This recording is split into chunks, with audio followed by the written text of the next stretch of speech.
I'm working. Hi. I didn't know you were gonna be ready so soon. Well, I didn't know either. I just kind of was ready. Yay.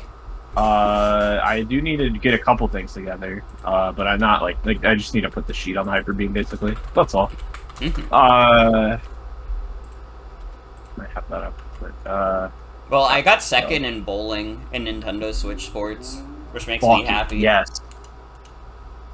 I'm also just gonna screen share the Hyper Beam again. For anybody who's not.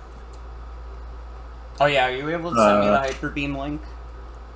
Yeah, I am. I mean, I don't know if you log in, you should just be able to join it, like to just like go into it. But if you don't remember what you logged in with last time, then that's understandable. Also, I'll just send it to you anyways. And I'll just send it in here because everybody can click it. It's fine. Oh, I'm in there. All right. I dropped it by like a minute. So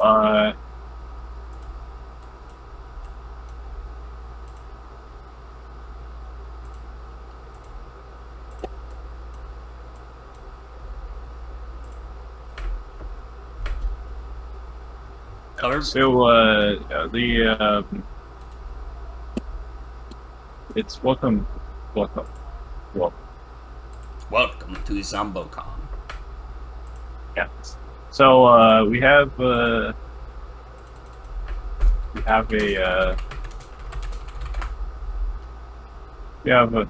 selection of battles that we do. Yeah. Also make sure the Twitch chat. I have Twitch chat open. That also should not take very long. I just need to make sure I have it open. So like, yeah. Yeah. Do you think, Eve, would you like us to do yours first again? Because it's late time. Because it's late hours. It's just late hours. Alright. Do yours first. Frost is, I think, about to play a match.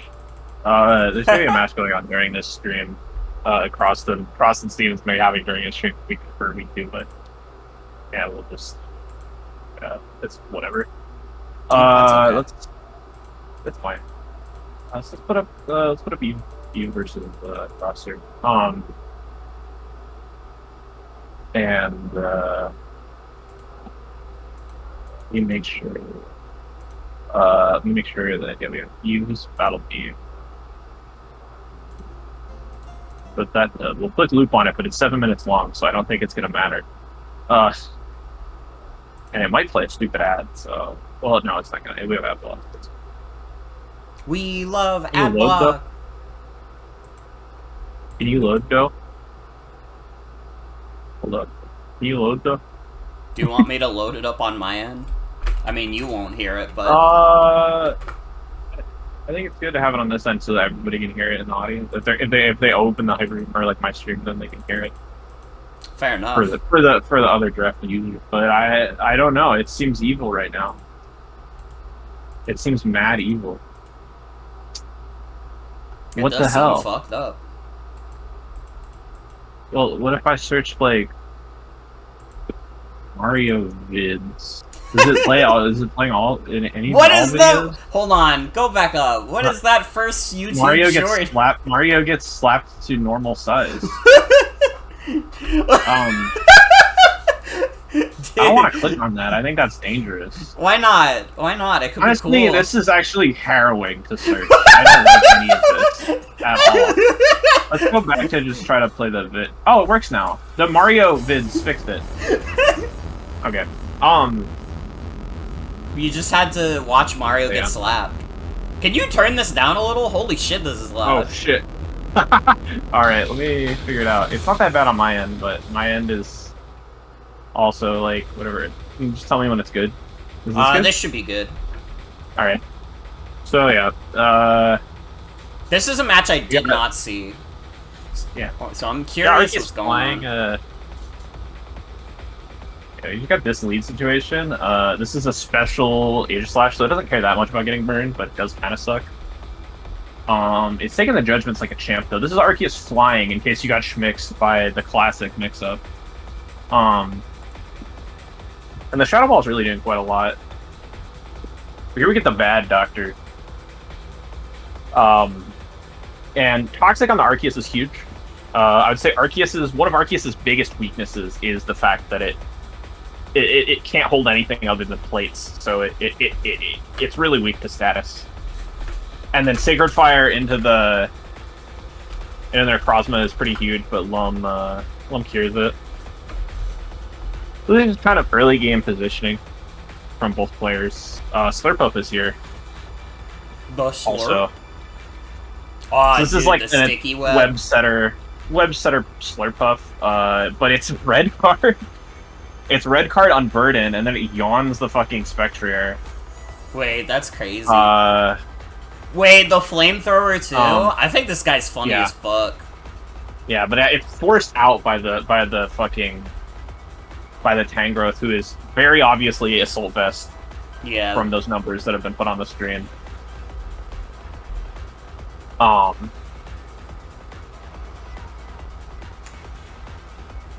And Ho-Oh just doing its things, taking hits. Another Toxic on that, but stays in on the Stone Edge, unfortunately. That is our first random rock move killing Ho-Oh moment.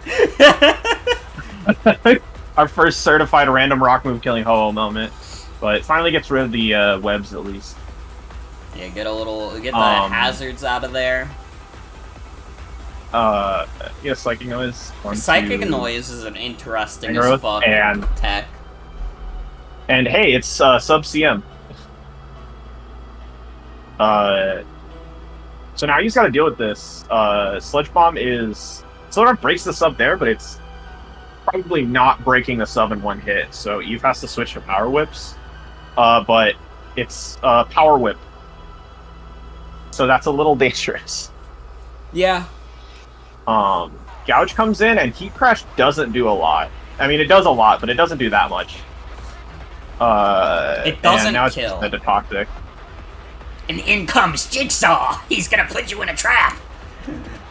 He didn't get to do it because he got poisoned to death. Yeah. He came to the Jigsaw trap pre-poisoned. Yeah, and this is a really awkward situation. The Slurpuff dies, but yeah, now it's Manectric, and you have to try to dodge the fire move here. Fire move successfully dodged.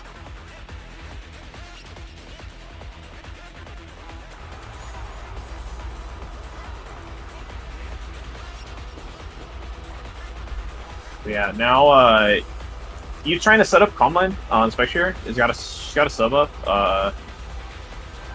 but kind of an awkward situation. Yeah, Spectre's defenses are not that high. Yeah, and if we look at Necrozma Dustman, it has pretty huge pull. If we were to go over to Frost's page, this thing's pretty fat. It's 97 HP, 108 special defense. Damn! And it has Prism Armor, so it actually is taking less from super effective moves. So it isn't really gonna die to a +1 Shadow Ball from even close to full health, really. Even from something like Spectre. So now Eve and Fresh have to kind of do this dance cross. And a lot of Sunsteals just coming through. Takes a bunch of chip though, and yeah, just go through the EQ. And now it's time for the horse. Yeah, this is the attempted horse revenge, and Jesus, it does a lot of fucking damage. But there's the Snarl tech. Holy shit! Fucking fire. The Snarl kind of does go -1. crazy. The Grenade does bring it back up to neutral though. And now Tangrowth has got to play this fucking game with Prima again. The most dangerous game. Tangrowth is currently dancing on his tippy toes. Yeah, Prima subs, so knockoff doesn't happen. So the leftovers are still in play. And here Again, comes needs to whip. Calm Mind. Give it up for Calm Mind, everyone. This is Draining Kiss over Moonblast, and Power Whip does quite a lot. And Power Whip still not missing. Draining Kiss is not going to recover enough if Power Whip hits here. And Power Whip hits. Tangrowth decided to be goated. So I'll pause for a second to say, like, that game was, like, almost definitely lost for Eve if Tangrowth didn't hit all of those Power Whips. How many Power Whip hits was that? I believe it was, Well, 1, check how much PP 2. it has. Oh yeah, that's easier. It was 6 Power Whip hits. Wow. 100% out of your Power Whips. So yeah, God damn. Tangrowth kind of carrying through this game a little bit. We'll click play again now. Arceus Flying is in here. Tangrowth's just kind of a sack now because like it doesn't really do anything anymore. You'd rather have something healthy come in. This is gonna be like an attempted Spectra clean, but not enough. Arceus is fat as fuck. You gotta be so careful around Arceus. But Arceus Dark does clean it up with Cloud Play. Thank you, Jigsaw. Yeah. We played a game. Yeah. Yeah. If you like to play That was a cool game. match. That was a cool match. Yeah. So let's pull in Eve to talk about the team. Wait to speak. Let's turn this down a little. Let's turn this down to a whisper. So yeah, let's yeah. So well, first things first, I should have been fucking Seed Bomb. Jesus Christ. oh, this isn't the wrong team. We need Eves. But yeah, you should have probably been Seed Bomb. I want to say like basically it's like Seed Bomb would have broken Substitute no matter how much defense Primarina had, and still did a lot of damage, and like was also just 100% accurate. So yeah. Like I want to say like basically it's just like I was like kind of prepping you. I wasn't like going that crazy, but I wasn't too scared about this matchup. I probably should have been more scared about this matchup. But like yeah, originally you had Giga Drain on this, and I was just like, well, there's no way that does anything. There's no way that does anything. Do Power Whip. Yeah, I was thinking about Ursaluna, but Ursaluna didn't come out. Yeah. In my brain, I was just like, "Oh well, I was like, what the fuck even is Seed Bomb?" Like, I didn't think about Seed Bomb at all when I recommended Power Whip. Like, that never came into my brain. I was like, "Oh well, I guess I'll have to hit a lot of Power Whips if it's sub CM." Well, oh well, that's too bad. It is to go. That's the thing.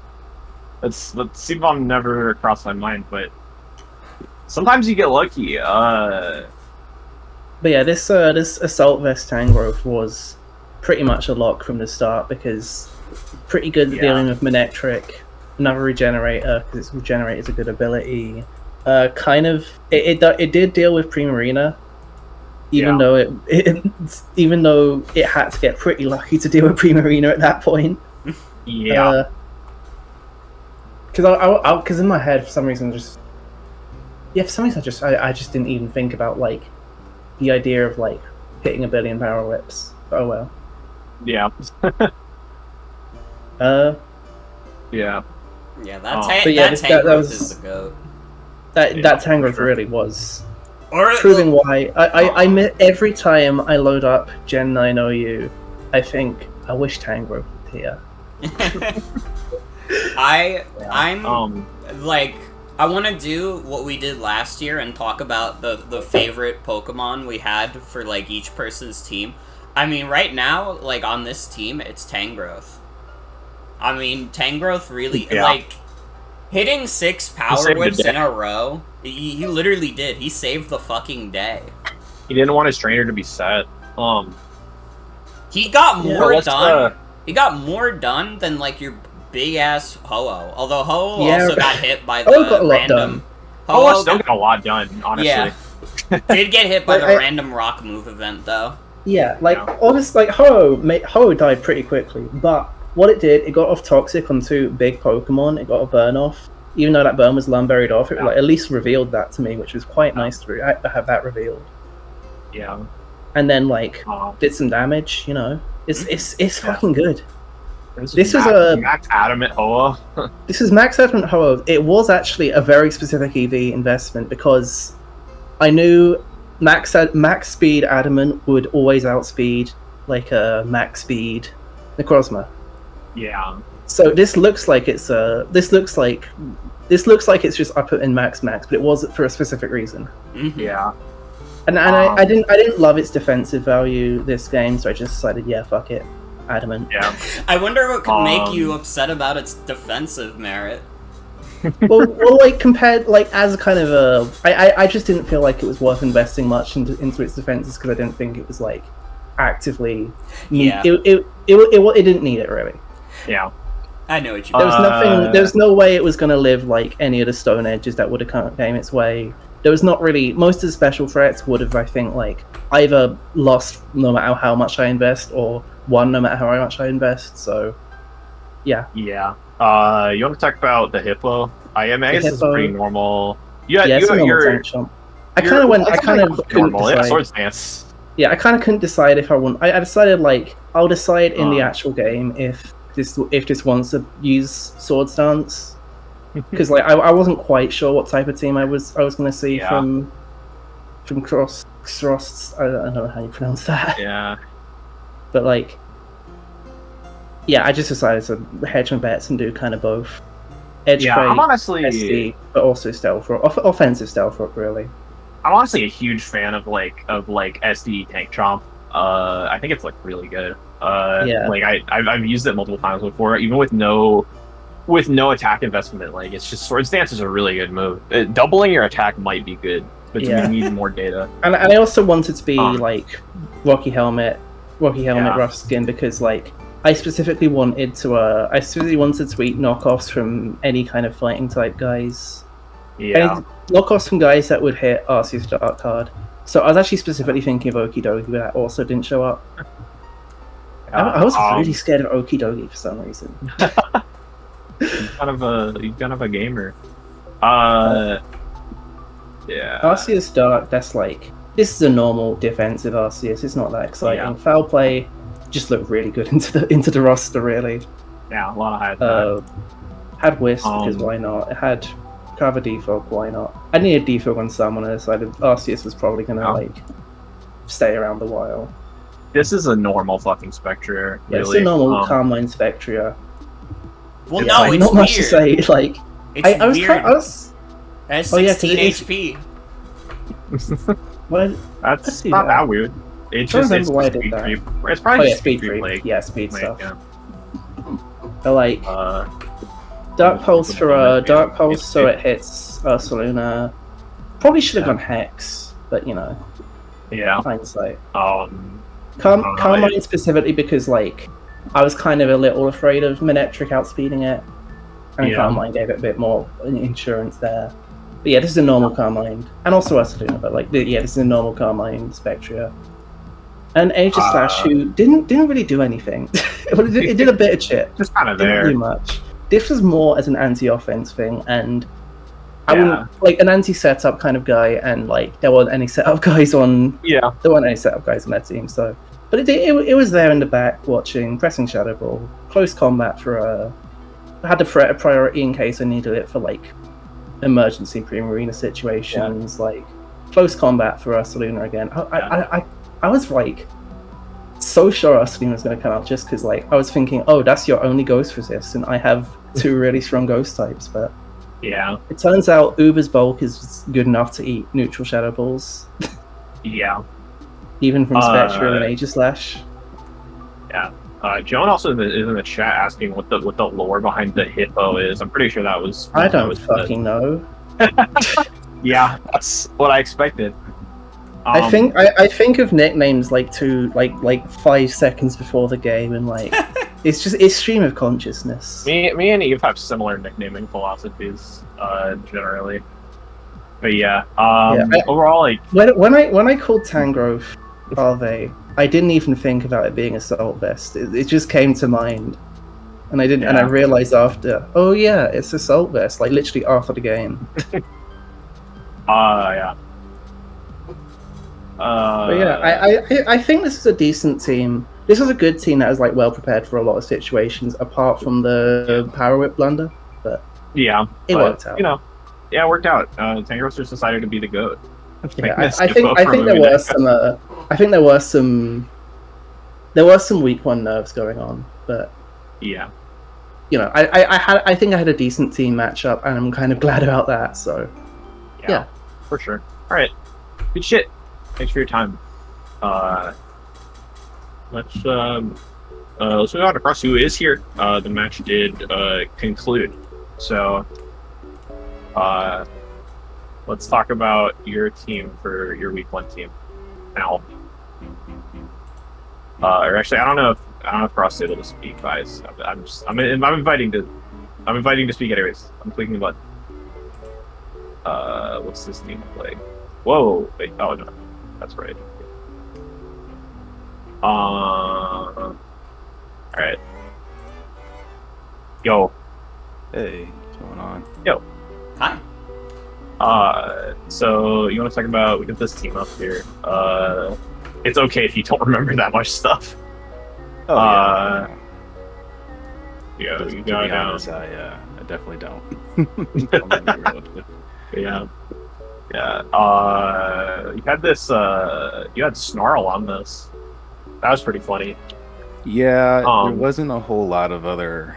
Well, I mean, I'm sure there were, but picking the first three moves are pretty easy for Manetric, but usually, you know, or whatever you see on Smoggin is like Hidden Power Ice, which we're not using. So it ended up kind of working out because it does outspeed. I can't remember the Ghost Horse. Pretty easily. So the idea was if it gets up to be a one-on-one, Snarl will.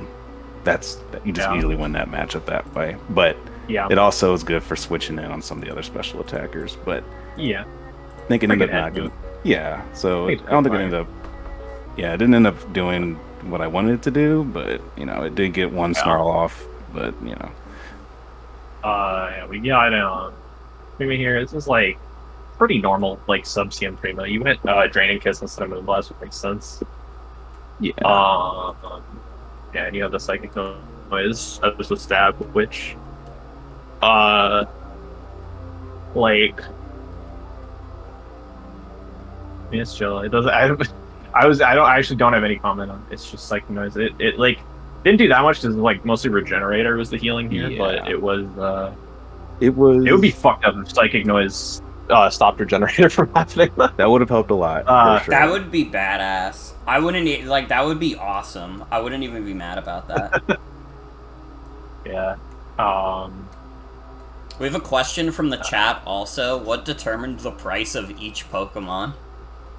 I want to say card values, but I don't remember the cards off the top of my head. So yeah. It kind of makes sense. That actually, that tracks. that tracks. Cards He's are only cheap. 15 cents.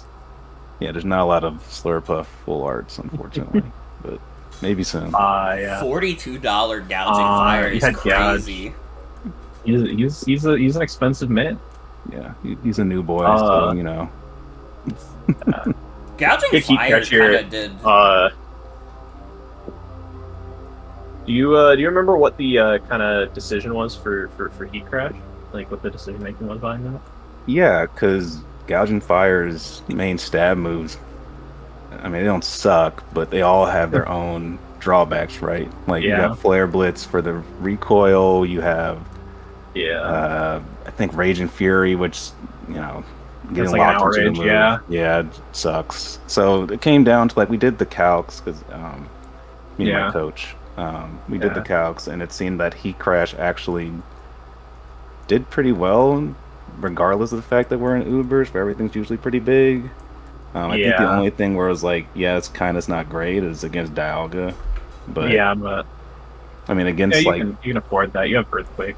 Yeah, exactly. So it was like, well, this actually works out. So it's probably the best of them. Yeah.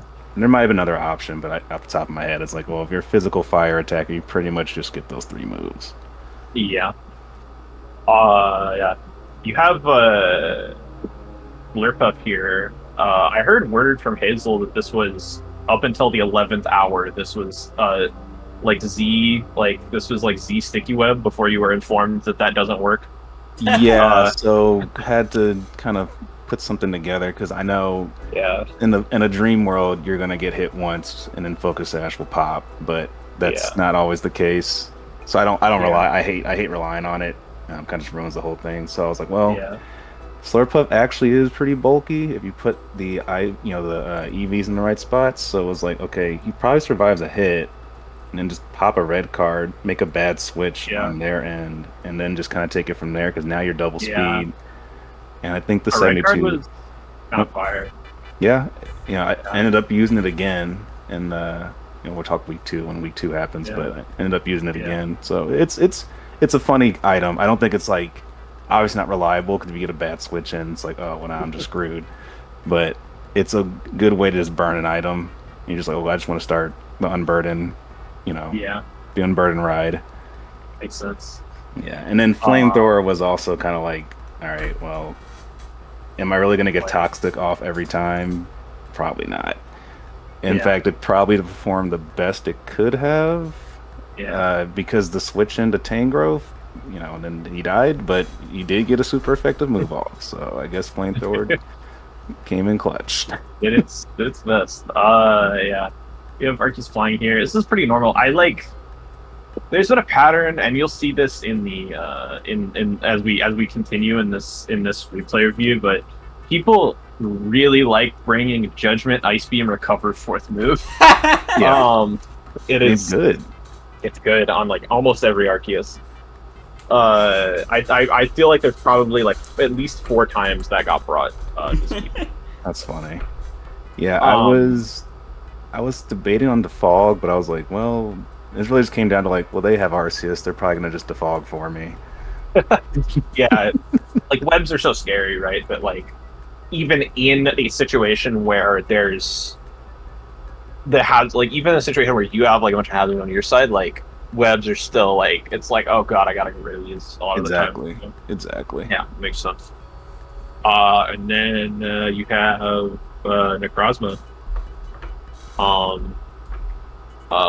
Was like, I assume this was kind of a like doer set for Ho-Oh. I mean, Ho-Oh ended up getting killed by Gouge, but I assume this was kind of like take the burn from Sacred Fire, Stone Edge it, kill it, right? Pretty like much. Take the burn, limit off, yeah. I think one of the things about the team build was that like I have these 2 physical attackers essentially. Yeah. And it's like, well, I'd rather, and maybe it's probably not good, but it was like, well, if I think about it, like if one of them gets in against Ho-Oh, I can just get rid of Ho-Oh and I don't have to deal with Ho-Oh. So I think that was kind of the main focus. Was just dealing with that tank. Yeah.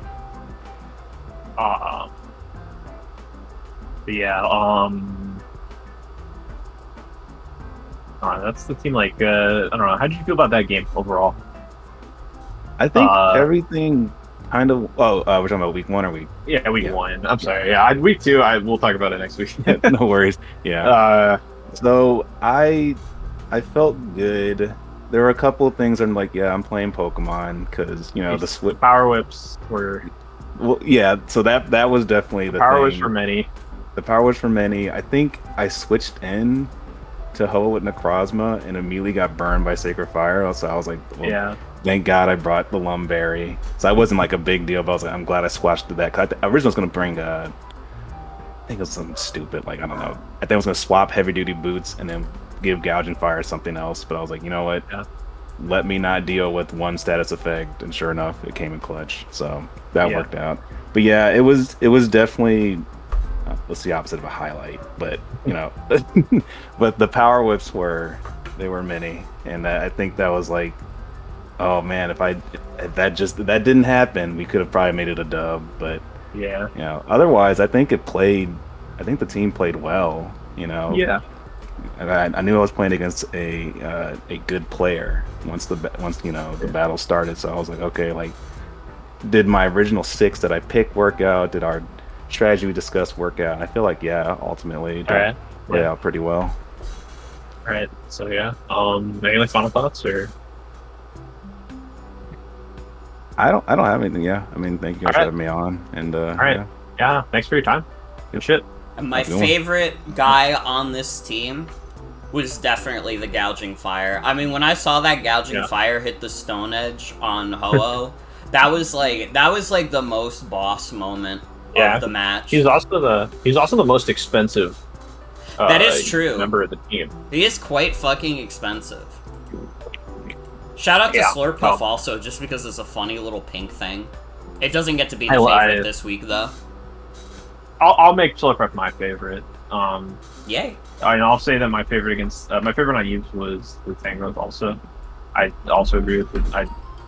I don't know. You just good. You just goated. That's all we can say. That's all we can really say, isn't it? I mean, like 6 hits of Power Whip. 6 Power Whips. Crazy. Alright, who we do next? Let's look at who's in here. Who can do their game right now. We got so we can do we could do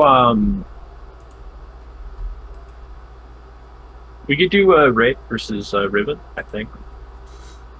That seems good. The double R fight. Yeah. You know, maybe I shouldn't have said it like that. I just said that, and I just thought about it, and I was like, that is like dangerously close to a bad thing. I don't think it's that close, but you know, I guess be careful. Hey, you said double R, and I just thought about Red Ribbon Army. So. Wait, that's kind of badass. That was my thoughts. Wait, I like what WAFFLOES said. Or Ridge Racer. Wait, double R, Ridge Racer. Wait. Oh shit. Wait, okay. Never mind. This is cool. But yeah. So let's pull this up. Yeah. So let's get started. Star Wars the drink. I forgot about that. So yeah, the Gastrodon immediately gets knocked into Toxic on the Magic Guard Clef, so it's pretty cool. But Caesar immediately debugged it away. Mega Scizor with the defog is definitely interesting. Yeah, it's not that weird of a set, but yeah, it's like, I don't know. It can be weird to fit defog sometimes. Art getting Toxic quickly is good. This is the Zeraora is there for kind of taking for taking the electric moves, right? Because it's sword. And then the Giratina takes not the biggest Ice Beam ever. Like, frankly, +1 super effective Ice Beam from. I'll spoil this is 252 special attack also. Should be doing it doing only 46% is kind of crazy. You have to Giratina Origin is fat as fuck. Yeah. But big like Giratina switching into that is a lot, but it's here to Dragon Tail its problems away. If that Dragon Tail missed, it would have been really sad. But now Giratina is really weak. It's dead to 1 Stealth Rock, so it's gotta keep that in mind. And Clefable kind of eats here, just gets rocks back up. A little like kind of scary because it has to be like Fear of the Hat, but I guess rocks go up on that side no matter what. Wish to get the Diggersby in safely. Finally, and Hershey's just soldier. A big fat fire punch from the Hershey's soldier. But he's got to get out of here. And Jesus Christ, Rayquaza is the strongest Pokemon ever. 61 damage. Arceus is faster, so in that situation, like, Ray was able to tell that was choice band damage. Yeah. 61% was just huge. So Ray was able to tell that was choice band damage and safely just click Ice Beam and kill it. So that works out. And Eve says, yeah, Rayquaza has died to its first random ice move. I said, oh yeah, we had the two. Yeah, Mega Caesar has died to its first random fire move. Rayquaza has died to its first random ice move. Shouts out. Oh, Plat's in the chat. Shouts out to Plat. Shouts out to Jam.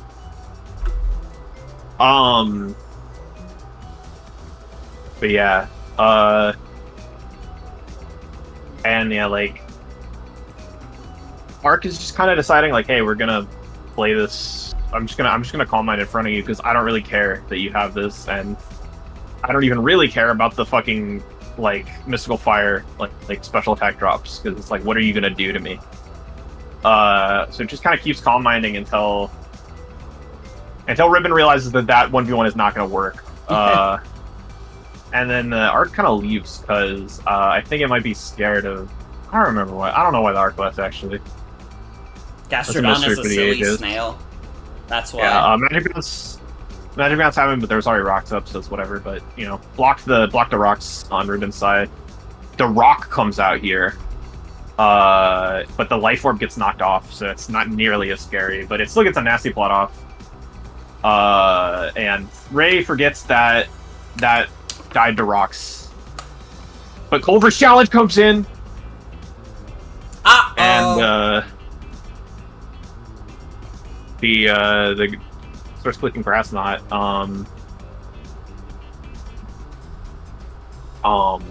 Scared of Hat, or just like wanted to preserve Ditto's life.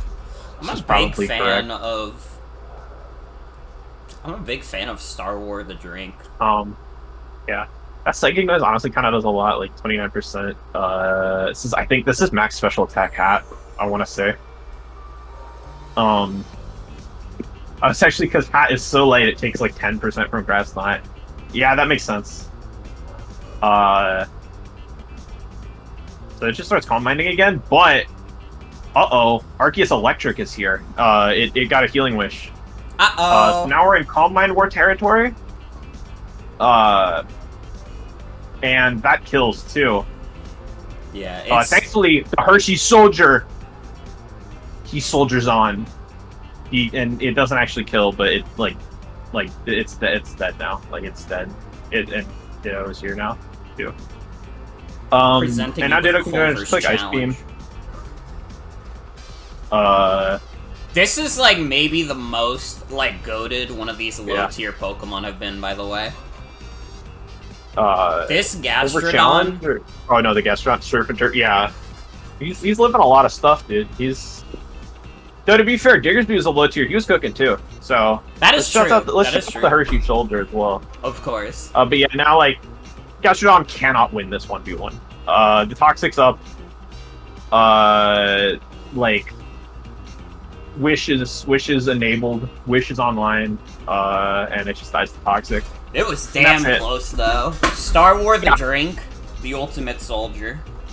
Yeah, super close balance game. Like really fun to watch. Yeah, good shit. So, let's pull up these teams. Let's get Ray in first. Hello.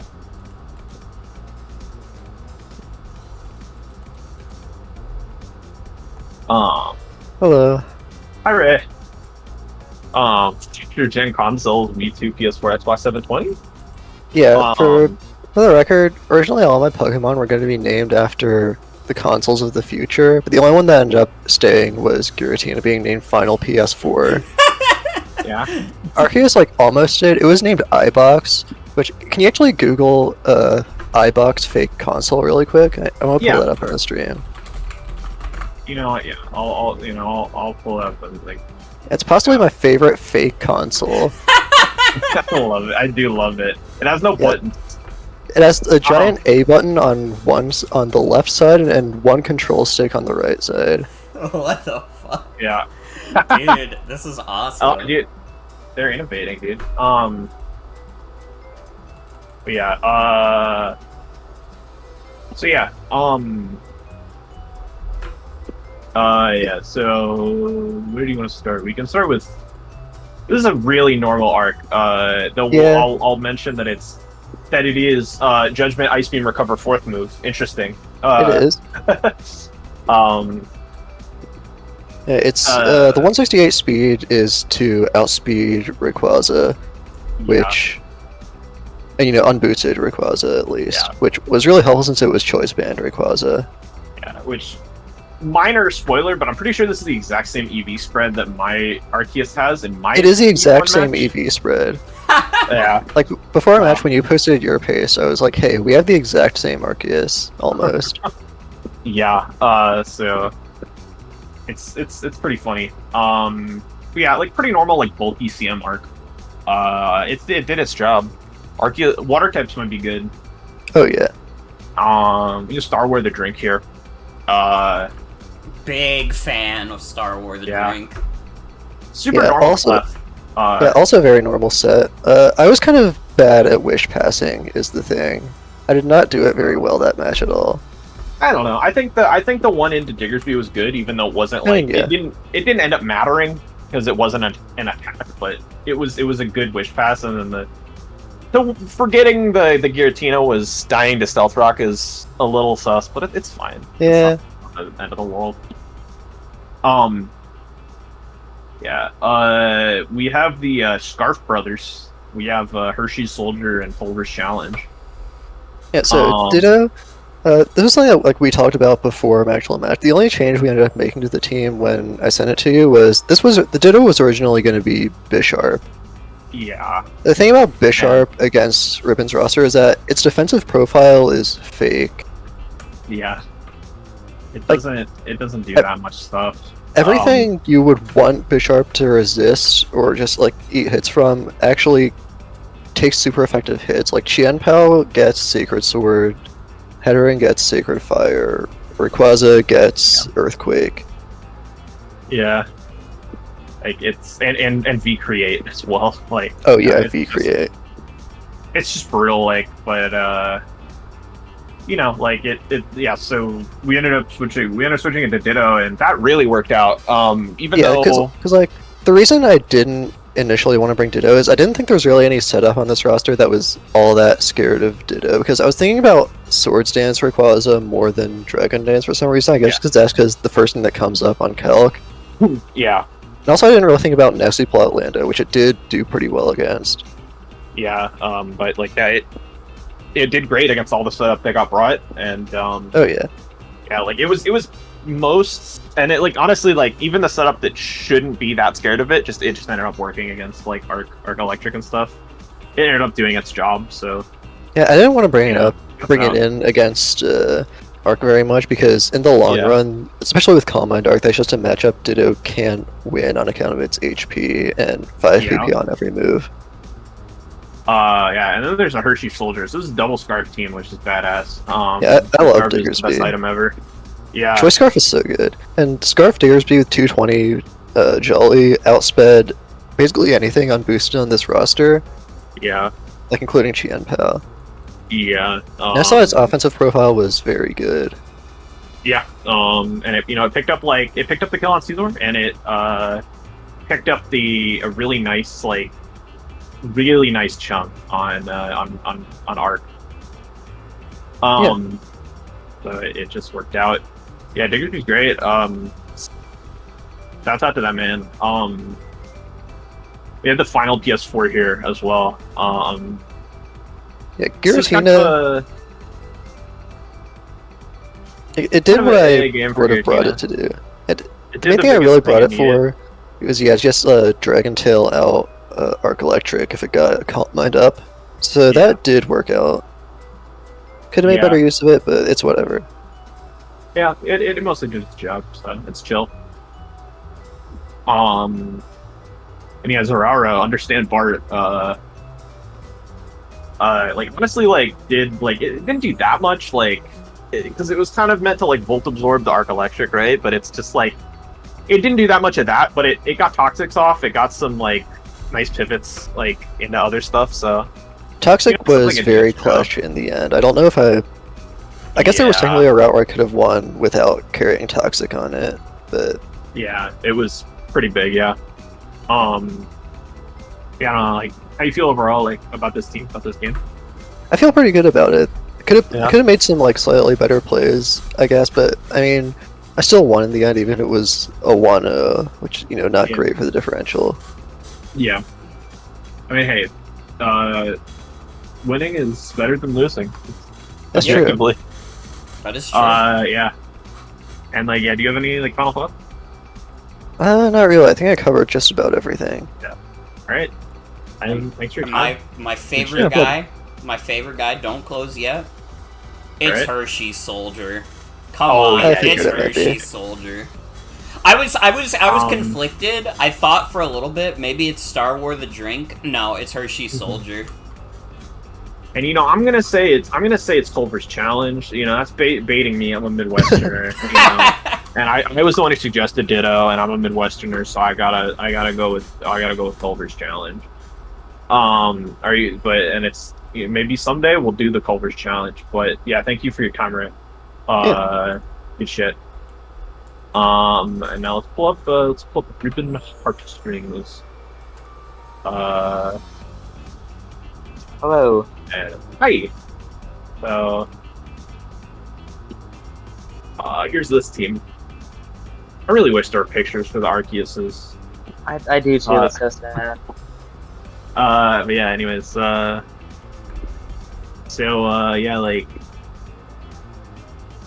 we got like, I don't know. Where do you want to start? You think like we got like probably Arceus. Yeah. So Arceus Electric, like, yeah, it's like very so notably this Arceus is Judgment Ice Beam Recover 4th move. It's a good second. I'm just gonna point it out every time. But we might get the WAFFLOES, we might get the horse technology later, we'll see.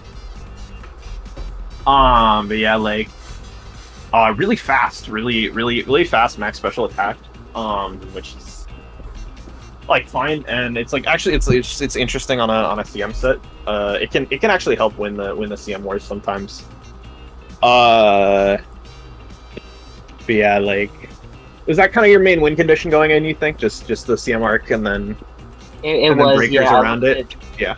Yeah, I looked at my team and I realized like Arceus was kind of the only thing that was resilient enough to stand against all the other powerful Ubers, and so I thought that's gotta be like my main thing. Yeah. Yeah. We have Caesar, like pretty normal, like Roost Caesar.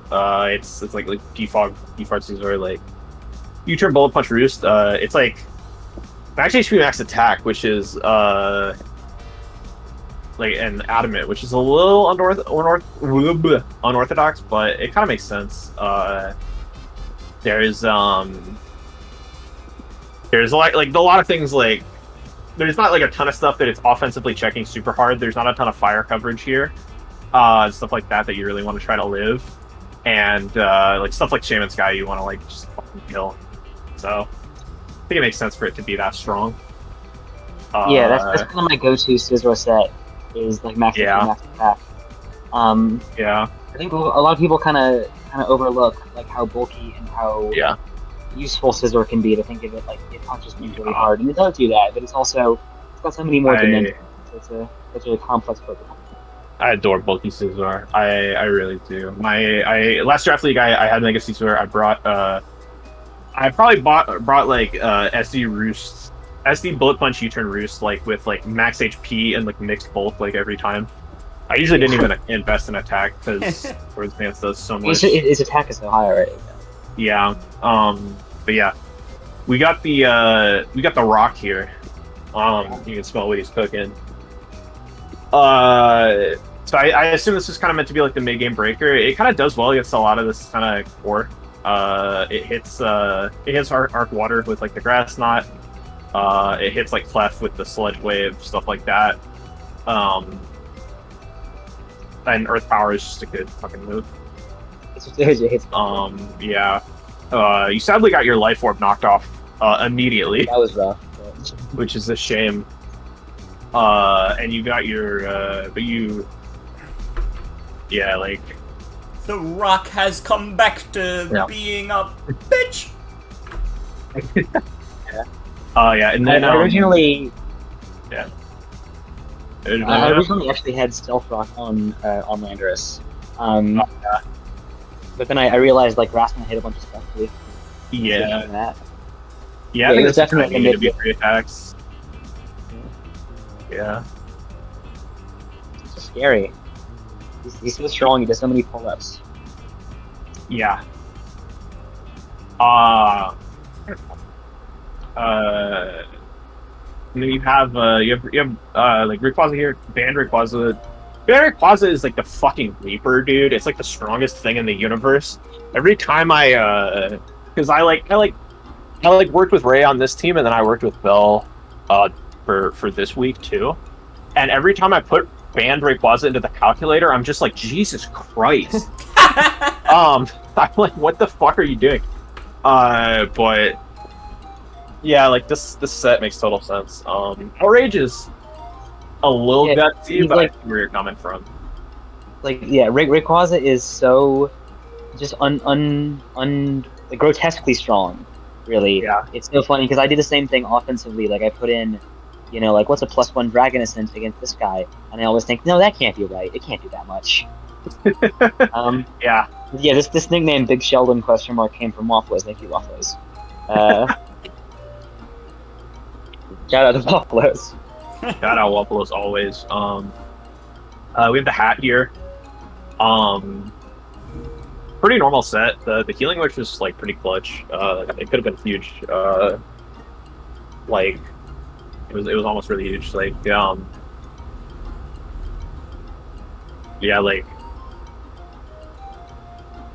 I think too modest like made it really chunk stuff. Yeah, I really like putting max HP, max attack into something. I just think that's really fun. Originally this had Nuzzle over Healing Wish, but I realized there wasn't really anything on Ray's team that really helped against, so I changed it to. And honestly, it did so much better than I thought it would. Like, I didn't when I lifted in against Arceus Water to Mystical Fire, I didn't know what I was doing, and it just clutched. So Hatterene is a good Pokemon. Hatcook, yeah. And then Surf and Turf. Little Surf and Turf actually did a lot. It lived a lot of stuff. It was able to like make progress fairly consistently over the course of the game. I assume it's like Storm Drain just for the Arc Water, just to like take the water move. Although Sticky Hold is super good. It has Sticky Hold, right? I'm not crazy. It does have Sticky Hold, yeah. Yeah. Storm Drain for the Arc Water is really good, so it makes sense. Yeah, Surf and Turf is my best friend in the whole world. Like Gastrodon, made more progress for me than my Arceus Electric, which is crazy. Gastrodon's a good Pokemon. Gastrodon is the GOAT of this match, as far as I'm concerned. Yeah. That's your favorite. Surf and Turf is your favorite on this team? Absolutely. It's like not even a contest. Right. I'm like, genuinely, I think I said it after the match. I was kind of rooting for Gastrodon. Yeah. Any final thoughts? Any final thoughts on the game, on the match point? Yeah, I think this was a super close game, largely due to the efforts of Surf and Turf. The most amazing slug in the whole world. But I think, honestly, it might sound cliche to say, but I think the better plan won. Like, there were so many times, like, that first turn Toxic, or, like, when I left Rayquaza in against Arceus Water when I was, like, so sure of something, and then I turned out being wrong. I think Ray, just, like, made better bets, played safer, like, made better predictions. Yeah. And that's what it comes down to, really. Good shit. If there's anything I wanted to say about this team, I think it's good. I think you should start thinking about your speed investment. In that, one of the best ways to really optimize a drafts team, and it's one of the biggest differences from ladder is really just doing your EVs. And the easiest way to do that is to just speed creep, just to take your speed stat on any given Pokemon and just say I don't need 252 here. I only need to be 1 point faster than whatever I'm trying to be faster than, right? So in this instance, maybe it was Rayquaza only needs to be 1 point faster than Giratina, and then it can and then it can just get a little more bulk. And so that's one really good way to optimize a draft team that I would like to see you do if you want to give it a shot. I think I should definitely do that because I'm still sort of adapting to the draft format. Yeah, for sure. And I'm still like in like the ladder mindset, but I think yeah, that's definitely huge. Is like paying particular attention to all of the EDs you have and yeah, stats. a little extra bulk, you know, making sure you're. Yeah, but yeah, good shit overall. Yeah, like thanks for your time. Yeah, of course. It was really fun. Right. Yeah. Thanks. So yeah, we got yeah.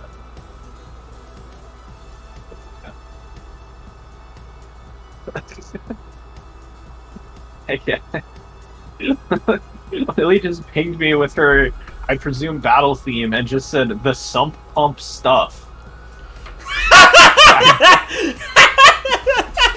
I don't. What the fuck does that mean? Well, it means it's the sump pump stuff. I guess. Check it out now. The sump pump stuff. Right about now. The sump pump stuff. Alright. Morgan, you be entertaining really quickly. I'm gonna go to the bathroom. Oh, okay. Fuck. We'll do another. We'll pick out another match. Hey everybody, welcome to. Actually, if somebody there is in the chat or in like the chat, like if you want to volunteer your match go next, then type it in there. Yeah, who wants to go next? I'll be the commentator. I'll be the funny commentator that everybody loves. You redeemed your hello neighbor. Can you go? Yeah, sure. We could do our match. If I can fucking... How do I do Hyper Beam? Fuck. I'm taking the remote. I'm taking control of the simulation. Alright. And we have Morgan versus WAFFLOES. So last draft league, WAFFLOES ended up kind of being my my rival in a sense. WAFFLOES beat me both times, if I remember correctly. But this league, I don't know, I'm more experienced, I'm a more hardened warrior, so let's see how it freaking goes. Hold on, I need to get my theme song going, because I won. Spoiler alert, I actually won. I was tricking you guys into thinking there was something crazy going on. Oh shit, I'm back. Hi, you're just in time. Yeah. Gang.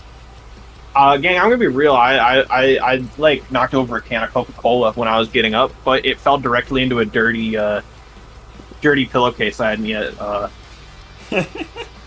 put in the laundry, so it's perfect. Anyways, this game begins. Did the flip turn 1? Got the flip turn again, yeah. But Ogre Pawn. Yeah. That's a yummy drink. That's a yummy drink for her. Hoopa Stinka with the counter is crazy.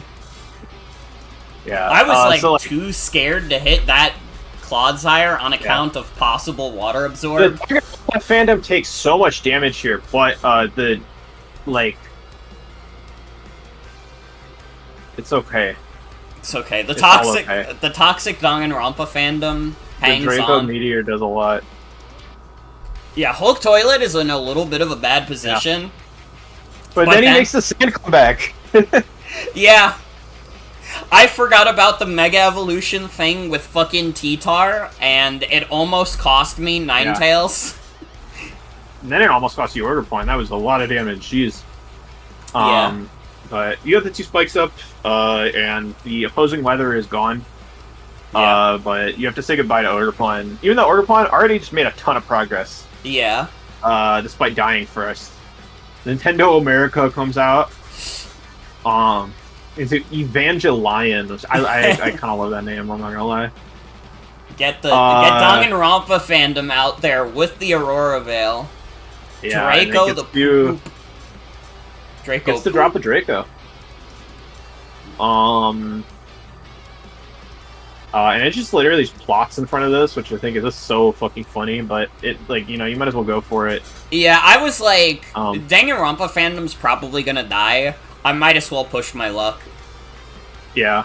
And it worked! I got a little more damage on Necrozma. They'll get picked up, but man, Sunsteel Strike kills right through that Aurora Veil. Yeah. Yeah. Now, I think WAFFLOES is anticipating the Stomping Tantrum. We didn't go for that, though. Heart. Yeah. And then, CC doesn't quite kill, and then, like, honestly, like, WAFFLOES kind of plays this Trick Room, like, pretty perfectly. Yeah. Ends up having to sack the... Well, what the fuck? Playing the wrong damn song. Ends up having to sack Skipper. Private will probably be pretty sad about that. But yeah, like now it's just kind of like whatever. And then Healing Wish into the Evangelion. Yeah, now things are a little scary for me. And it clicks Sunsteel, yeah. Because I cannot win this unless I get rid of this fucking asshole. Yeah, and it does the... So I want to talk about that really quickly. It's just like... oh wait, I don't have control. Fuck. I want to talk about that really quickly. It's just like... This thing turns from Steel Psychic into Dragon Psychic, so its like weakness is basically flipped. So like dealing with that kind of mega happening, that Ultra Burst as it's called, is actually really annoying. Yeah. And like the Earthquake does a lot because this is the strongest fucking Pokemon ever. But yeah, like bundle comes out. And this is Scarf Bundle for +1 Necrozma, right? This is Scarf Bundle for Dragon Dance Necrozma. Although this is SD Magnet Rise. And the Freeze Dry is able to pick up the kill there. Freeze Dry does not kill Sneasler, though. So it's still a little dicey. Yeah. But ultimately, in the end, Gilbert Gottfried survives the CC and gets the win. Yeah, the dub. Just barely. Yeah, that was a super close game, super tight game. Like, we've had 2 in a row now, like just crazy close games that are really fun to watch. But yeah, like Gilbert Gottfried pulled it out there. So I guess let's pull up your team and talk about it. Finally. Your game is fun to watch. Your game was fun to watch. It's fine. It just wasn't as fun to watch as the others. I'm sorry. The others were like absurdly close and like better, cooler. And I hate you. And you stink. And you smell bad. Separately from stinking. Wow. Wow. What the heck? We got some drama going on. Yeah. Alright, well, let's talk about my funny guys. And I'm pretty happy with how this team turned out. I don't think I played the best I could. Like, that Trick Room was, like... That could have been something, but I kind of, like, got every predict wrong, basically. Yeah. Like, I don't even think you played wrong. I just don't think WAFFLOES played amazing. Frankly. I just think WAFFLOES got every turn right, which happens sometimes. Yeah. But I mean, Calyrex still did pretty big damage. I mean, we can talk about Calyrex first, just because it's like the uber duber. It's a little slim. I think that, despite the fact that Trick Room kind of got played around a lot, I still feel like Calyrex Ice did a decent job out there. We immediately had, like, Calyrex Ice fraud allegations thrown around, and, like, I don't subscribe to that. I think that's fucked up. He did some good damage.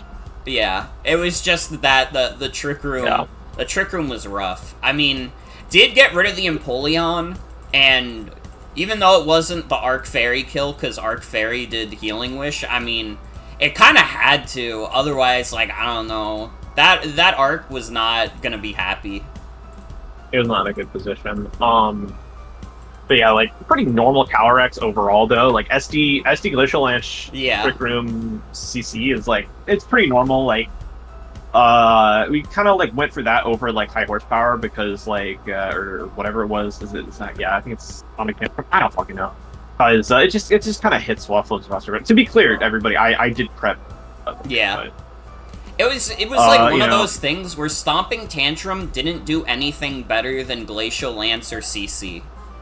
I mean... Yeah, like, the biggest thing was that it beat Skeledirge, but we were just kind of like, hey, you need to kill Skeletors before you can sweep with this. Yeah. It's just not going to happen otherwise. Dirge didn't come anyways, but, like, it's fine, because if it's literally only for Dirge, who gives a fuck? But yeah, you know, overall, I think Alarex did just fine. We had Ogerpon, who died first, but made a ton of progress early game. Like, holy fuck, like, got the spikes up. The spikes, honestly, were what sealed that game. Frankly. They were the linchpin, I think. I'm really glad that Ogerpon got to cook with, like, not a set that I'm really used to using. I use Ogerpon on, like, my primary balance team in Showdown. I literally just got a fucking team from online, and I was like, this looks cool because it has Ogerpon, and I like her.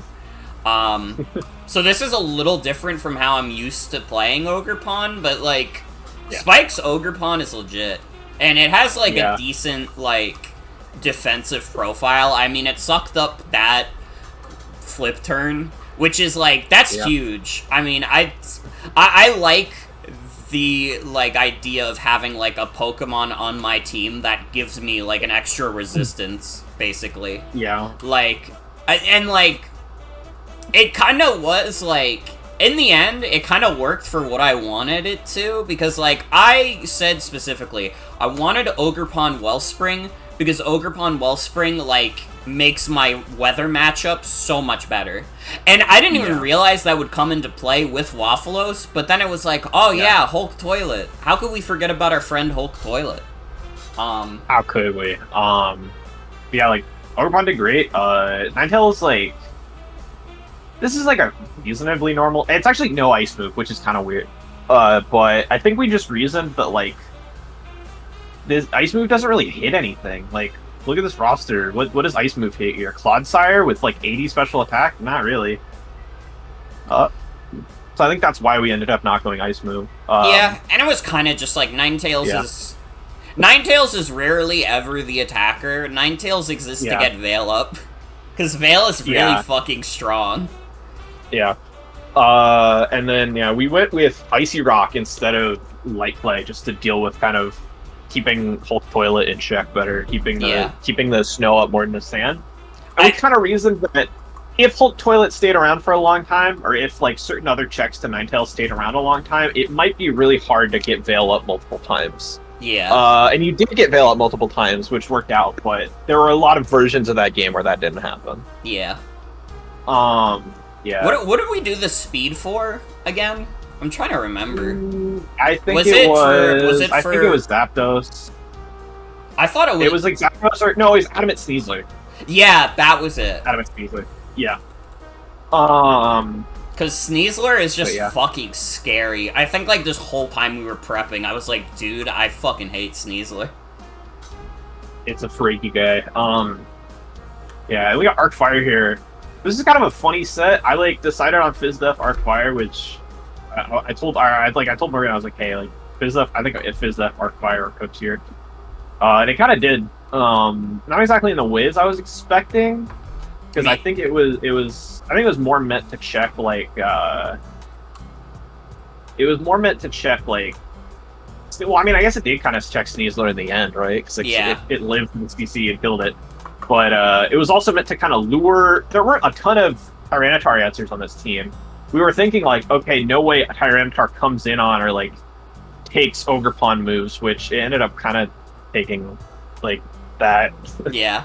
But, so we were like, we need to kind of lure it. So we were thinking, we went with Body Press, like, bulky Arc Fire, to lure and like, KO Mega Tyranitar, which didn't end up coming into play, but the physical defense did end up coming into play, so ultimately happy about that, about the amount of bulk that got brought on Gilbert Gottfried. Yeah, Gilbert is, like, I don't know, like, I can't even, like, say definitively, well, no, definitively my favorite on my team is Ogerpon, because she's a funny, sweet little girl, but, like, I don't know, favorite member for this match specifically, it's like, you know, if it wasn't for Ogerpon, it'd be very tough, because everybody did, like, a little bit of something. Ninetales got in, like, all those veils. Danganronpa fandom exerted pressure with that fucking nasty plot. George Lopez clicked, like, freeze dry and upset people. Gilbert Gottfried took the CC. Calyrex had, like, the scary trick room. Like, I don't know, man. This team was, like... Everybody click. Danganronpa fan exerted pressure. If there was even, like, one change made to this team, it's very likely I could have lost. Like, I basically needed the team to be exactly like this under the circumstances of the match. Yeah. Danganronpa fandom was, like, pretty good. Like, we haven't talked about, like, Danganronpa fandom and George Lopez yet, but, like, Danganronpa fandom, it was really good. It had to be max speed because, like, it is literally 121 speed, so it just outspeeds Arceus by 1 point. So you have to run max speed on it. And we went Draco, Dragon Fang, because the idea is basically like, okay, here's Clodsire, right? Like, it's trying to absorb these special moves, but unaware ignores the Draco Meteor drops. So Dragon Fang made that like a guaranteed 2-hit KO. Yeah. It made it do a ton, and so you saw how much that Draco did with Dragon Fang. That was calculated. It was a calculated decision. This was always the plan. This was always the plan. Danganronpa was always meant to destroy Clodsire. I'm sorry to say, folks at home. Then we had George Lopez, who has the most like normalist Iron Bundle set ever. Because Iron Bundle has like one set. It has one move set, and then it has various items it can hold. Iron Bundle is genuinely, like, I think I said this in the last stream, the only reason Iron Bundle isn't uber duper is because it's the most linear fucking mon ever. Yeah, it like does one thing, and it does it very well, but it's not a ton. But it did good. I mean, Choice Scarf was a decision we made because we didn't want anybody outspeeding that motherfucker. Especially that, like, I don't know. We really didn't want Dragon Dance Ultra Necrozma. That was the biggest thing, because we were just thinking, like, okay, if this is Dragon Dance Ultra Necrozma, we're fucked. Morgan, like, auto loses. It's like, Dragon Dance Ultra Necrozma is really scary, and you didn't have a ton of checks to it unless you brought something like this. So we brought that. We had to bring Blizzard because like hope that it was still in snow. That was part of why we had Icy Rock, was to make sure that snow was up in the case of Dragon Dance Ultra Necrozma needing to be scarfed with Blizzard. You needed the power of Blizzard. And so like like I don't know, but it did what it needed to do. It literally did like revenge kill Ultra Necrozma. It wasn't Dragon Dance, but it did its job. It explicitly did its job. Bundle's the best at what it does, and what it does best isn't very nice. Yeah. I don't know. Like, I think you kind of already said what your kind of final thoughts are, which is just like every piece of this team kind of came together. Like, it was really what it needed to be. It was an extremely close match, and I feel like if any spreads were changed or whatever, like, I don't know, it might have like tipped the scale one way or the other. Thankfully, with the way it was now, it tipped the scale just barely in my favor, which is worth considering because, again, last Draft League, WAFFLOES beat the shit out of me both times. I could not get one up on them. But this time, Morgan Nation, for the first match of MFL 2 that I have done, I'm winning. I didn't start the league with 4 losses in a row this time, which means I am something to be fucking scared of. Yeah, and it's because of Power of Friendship BTW, so yeah. That's true. It's very true. But yeah, like, let's move this over to like WAFFLOES now. Let's pull up that team, that Pokemon team. Why don't we? Good shit. Like, invite to speak. Waffle. Waffle. Hold up. Hi. Is the team up? Oh, there it is. Okay. Yeah, it's up there. Okay. So, can you tell? I haven't played Gen 9 since the DLC came out. You can tell. I forgot. Fucking Oomphy Pond got water absorb. And I forgot I had spikes. I really prepped. I was like, I took defog off of Empoleon because like, oh, this is like hazardless offense. This is fine. I don't see rocks on anything really. I don't think anything gets spikes. Maybe there's like some like tier 4 like that or something. There's actually a bunch of spikers. Is the thing like? Yeah, like.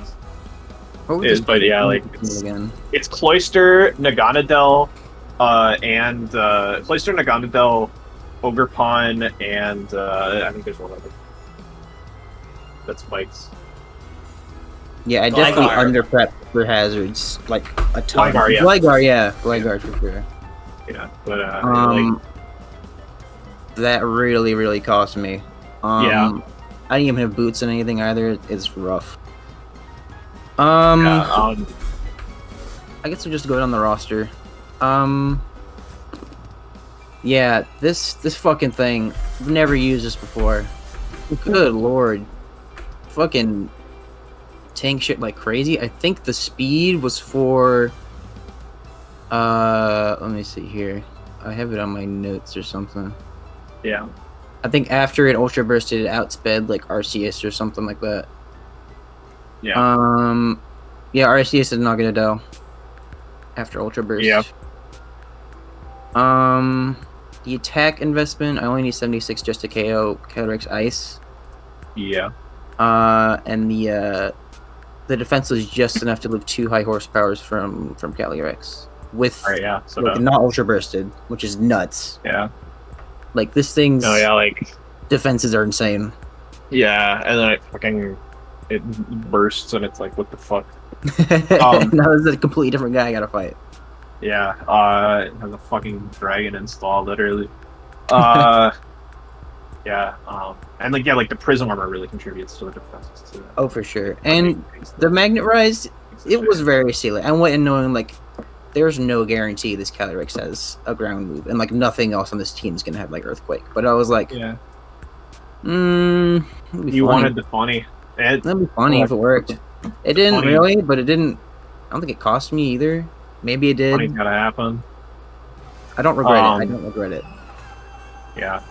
You get Skipper. I wish I so badly wish I'd default. This thing's moveset was really tough to figure out. Yeah. And ultimately, it looks extremely normal, right? Like this is like the most normal thing ever, but yeah, it's like some weird combination. It's tricky to pick the moves. Yeah. I think Empoleon is kind of similar to Swampert, where it's like it wants like a lot of moves at once, but you kind of just have to like settle on like the main ones that are really good. Like I should have ran Toxic, I should have ran Defog. Yeah. Like, so many things you want to run on it, but it's tough to fit. Yeah. Ultimately, I think this thing was like the bundle check, basically. Yeah. Not even really. Yeah, the check I guess would be correct. I didn't really have the moves to check things properly though. I think like knockoff's kind of weird because fucking like I don't know, like Ogerpon can switch it on that, and I'm like not knocking off shit, and I knew that. Yeah. But I don't know. Yeah, sadly, Ogerpon just beat the shit out of this thing. Yeah, have that much to do about it. I completely under-prepped for Ogerpon. I prepped for it. I prepped for like SD, and like that's why I had counter on Pupastinka. Yeah. But I wasn't prepared for like a utility set. Like as soon as I saw the spikes, I was like, oh fuck, I'm fucked. So yeah, that's unfortunate, but yeah. Do you remember what the bulk here is for at all? I might have written down. Your notes? A bit fucky wucky.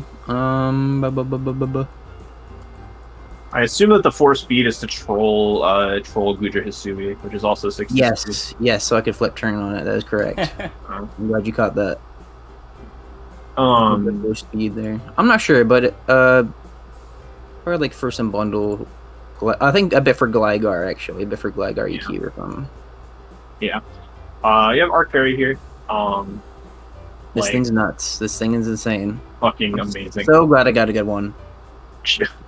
Judgment Earth Power is like so scary. that's like this is its equivalent to Judgment Ice Beam, basically. It's like maybe better, yeah. Like, oh, absolutely. It's yeah, like this guy basically just like invalidated Mega Heracross. Like, yeah, I was otherwise invalidated a few things. Yeah, definitely. It's really good. Like even Naganadel didn't like it really. Like Naganadel tried to switch into a Judgment and nearly died. I'm surprised it didn't, honestly, just because Arceus has like 1 million numbers. Yeah, if you were just a little more special attack, it probably would have. But like you were not close to max special attack, so it's still like impressive. Yeah, and you had the kind of gamer healing wish. You had the Judgment, like Judgment. Yeah. I think the special attack. Oh, the defense investment specifically was for Adamant Arceus Fire. Yeah. With SD maybe? No, not with SD, but it lived to SD also. Yeah. Yeah. We have the man of the hour. We have Hulk Toilet. He's back. Oh yeah. Not much to say with Hulk Toilet. I think I don't think I. Yeah. It's kind of a normal set, like kind of a normal. Pretty normal Hulk Toilet, yeah. The bulky offensive rocker, like clicks the buttons. Edgequake, knockoff Tyrant are still so crazy. But like, yeah, I'm just glad to see him back. He just makes me happy. He is. When you mentioned the body press Arceus, I was like, I was prepping for that. I was prepping for like body press. I was prepped for fucking brick break. I knew. When you run T-Tar in a fucking draft, you need to check every moveset for a fighting move, and you need to be ready. Yeah, it's gonna be on there. Yeah, that's fucking true. And then you had the banded Sneasler. One of the best mix-ups ever is to just run banded Sneasler and just like make people get scared of you being unburdened, and you're just not, and you just like U-turn every time. Yeah. It's so fucking scary, and it hits so hard. I love Banded Sneasler. It didn't do crazy much this game, but it was. I love it. I mean, I love it, and I respect it deeply. I probably could have played it a little better. I've never really used a Sneasler. Like these types of Pokemon, like just like glass skin type Pokemon are really my style. But fucking it had enough. 120 speed on Sneasler is hilarious. Yeah. I think it's Jolly. Yeah, it's Jolly, so it could have outside Arceus, which it did, but it wasn't max speed. It was max defense, which fucked me over. I think I had Dire Claw and Gunk. Gunk was for Ninetales. Yeah. To like chunk it if it was defensive, I guess. But the Ninetales came in and that was banded, so I couldn't do shit, which was unfortunate. Yeah. And then you had Claude. You had the goofy Upastinka, Claw. Yeah. This was basically the 5 slots were like locked in for a bit. I had a lot of trouble picking a 6th slot. I think if I remembered that hazards were a thing in the video game, I probably would have brought the turtle. Or maybe even Dirge. But I could have played this guy a lot better. He did really help my matchup against Arcfire for like Rain Special and like Naganadel for sure. I knew I had T-Tar as a Naganadel answer a little bit, but that thing could get out of control. I didn't want to like setting up plots on me or whatever. And the Dragon Fang, as soon as I saw that kill, I knew it was like there was some shit going on because I calculated shit. I knew there was some Sienna like scheming going on. I was angry, but it was good. I was fucking gamer. Yeah. Was the Citrus Berry to like live like a specific? Was it like +2 Power Whip from Ogre Pawn counter and then Citrus back up? Yes, it was. All right. It was. You would live like a power up specifically. Yeah, that's why I ran Water Absorb last minute. Because I didn't want to take the Ivy Cudgel. Yeah. Which that move was scary when I was prepping against it. Like, and it crits. Like I can't even worry about count on crit, that. Yeah. It's preposterous. Yeah. Cloudsire's a little passive, for my taste, but like he's still like super chunky and like and he's mad chill. I think Toxic and like spikes on Claude are like really important to like feel like you're making a lot of progress. Definitely, it was way too passive. I will say, even though it didn't work, I kind of do think counter on Cloudsire's boss. It's gamer. It felt boss, but like once you knew the counter was there, I couldn't do shit. Like I would just kind of sit there. Yeah. Like I don't know, final thoughts, I guess. Like, Morgan's been fucking grinding the hell out of Pokemon like Showdown in general. I've been slacking on like Gen 9 and like national decks. Morgan's definitely been prepping a lot for this rematch, and it shows like in every aspect of like how we played and how it was prepped. It was so tense. It was so tense. I feel like there were things I could have done to make that matchup a little easier, but I think I played as well as I could, and like Morgan still fucking barely fucking got me. It was a really fun rematch. Hell yeah. Right. Well, good shit. And like thanks for your time. We gotta probably we gotta get a move on this. We gotta.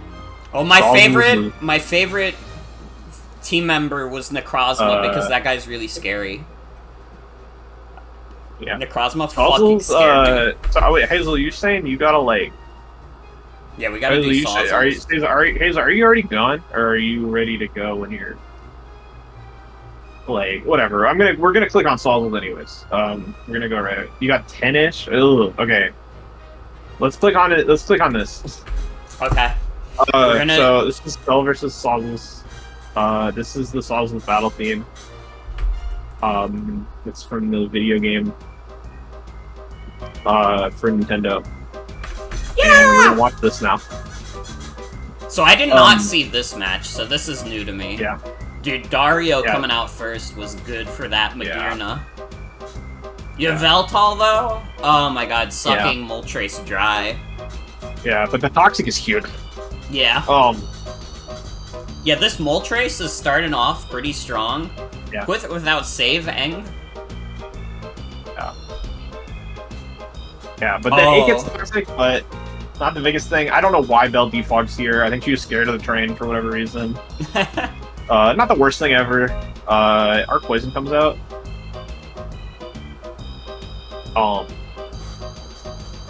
Emil, the brother of Emil. Hazel, okay, yeah, like, fucking Hazel, like, is this? Yeah, okay, so, yeah, about there, yeah. Hazel left for 30 minutes. Like, Hazel left to go to an appointment for about 30 minutes and then came back. So this match was far extended. We're seeing a compressed version of it. In real time, we would have to pause for about 30 minutes, and then Hazel would be gone. It was like 20. It was like 20 Hazel. We'll settle on 20. EQ. Magearna's stupid fucking stats. Yeah, Choice Scarf from you, but it's Can you pause? Then, Can you pause? Sorry. Yeah, so turn 10. After Hazel goes forever, breaking news, Donald Trump got shot in the middle of this game. The Donald Trump shot happened. Fucking insane. This is a very wild game. Yeah, this is the most eventful game of the stream, and not even for anything that happened. Yeah. Oh, yeah. But yeah, like, oh, yeah, and, Moltres did it! And, see you around, fucking Joan, like, yeah, like, sorry we couldn't get to your game faster, but yeah, it happens. But yeah, Moltres did it. But yeah, this Choice Scarf Mew, it was actually lying, and it was actually Dragon Dance, but, the knock happens here, which actually does not kill at all, because it's not that strong. And then, yeah, Belle just, so that, like, to be clear, like, Belle just, like, threw away that Flutter Mane completely. Like, if we were to go back, like, this is not Scarf, this is, Life Orb. This is a +1 Mew, and, yeah, Belle just throws it away. Belle just throws it into the garbage. Like, she switches into the CC and then just immediately dies. kind of a shame. And that was pretty eventful because, like, otherwise, you know, this is a toxic Yveltal. This Mew's almost dead.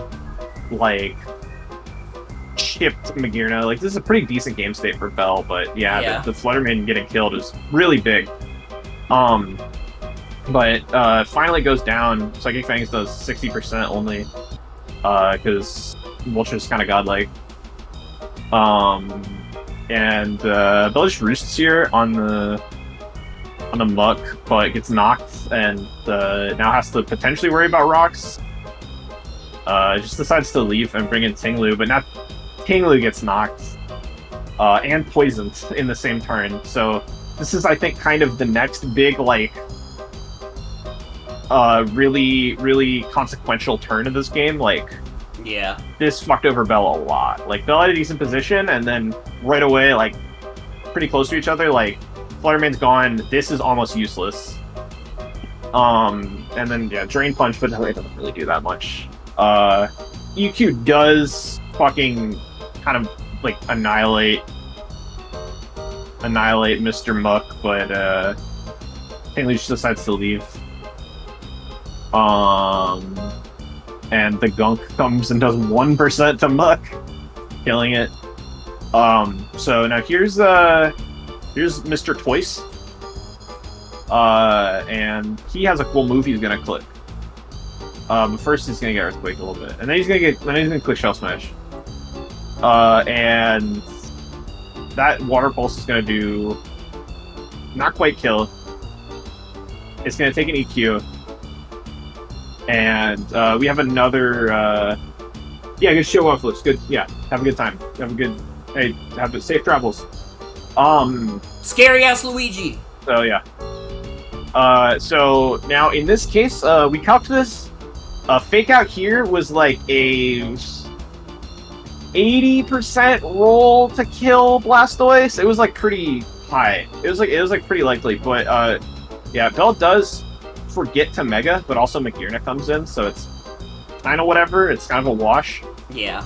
Bell stays in and U-turns. It's 60%ish? Yeah, I think it was closer. I think it was 68, and that's why I was getting 80 from. But 0% without the Mega. Yeah.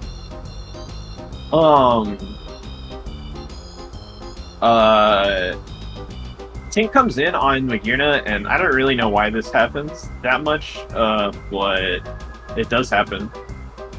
And Magearna just pivots out. Tink is pretty low here. Coco is fast, so... but it just U-turns on it, because it assumes that the switch happens, and then, Bell clicks Gigaton, and Gigaton kills, because it's strong. Whoa. It didn't loot. Yeah. Yeah, and so now this is like this matchup. And note that Electric Terrain is up now, so the Volt Switch is going to be buffed. Bell decides to click Bulldoze. This is another notable moment. It's easier to just click Loot than remember to click Loot. We'll turn off autoplay here for Loot. Bulldoze. Bell clicks Bulldoze here. Bulldoze was very specifically for Rotom Heat, because it was before times, but otherwise, Gigaton actually did way more damage here. But the minus speed happens, and that actually is consequential. We have a lot of pauses here in the game. So it's minus speed now. It's minus speed as +1 special attack. And now Bell, this is another notable moment. Bell clicks CC, forgets to fake out. With fake out, this was a much more favorable roll. But without fake out, this was a pretty tight roll. Yeah. Like, with fake out, this was in Bell's favor. Even with the leftover recovery, it was most likely that Bell was going to get the KO. But unfortunately, Bell just forgot to fake out here, or didn't really realize just how spammable fake out is quite yet. This is her first time using Mega Lopunny, using fake out that much. Yeah. And Magearna just gets to like the fattest Flare Cannon of its fucking life.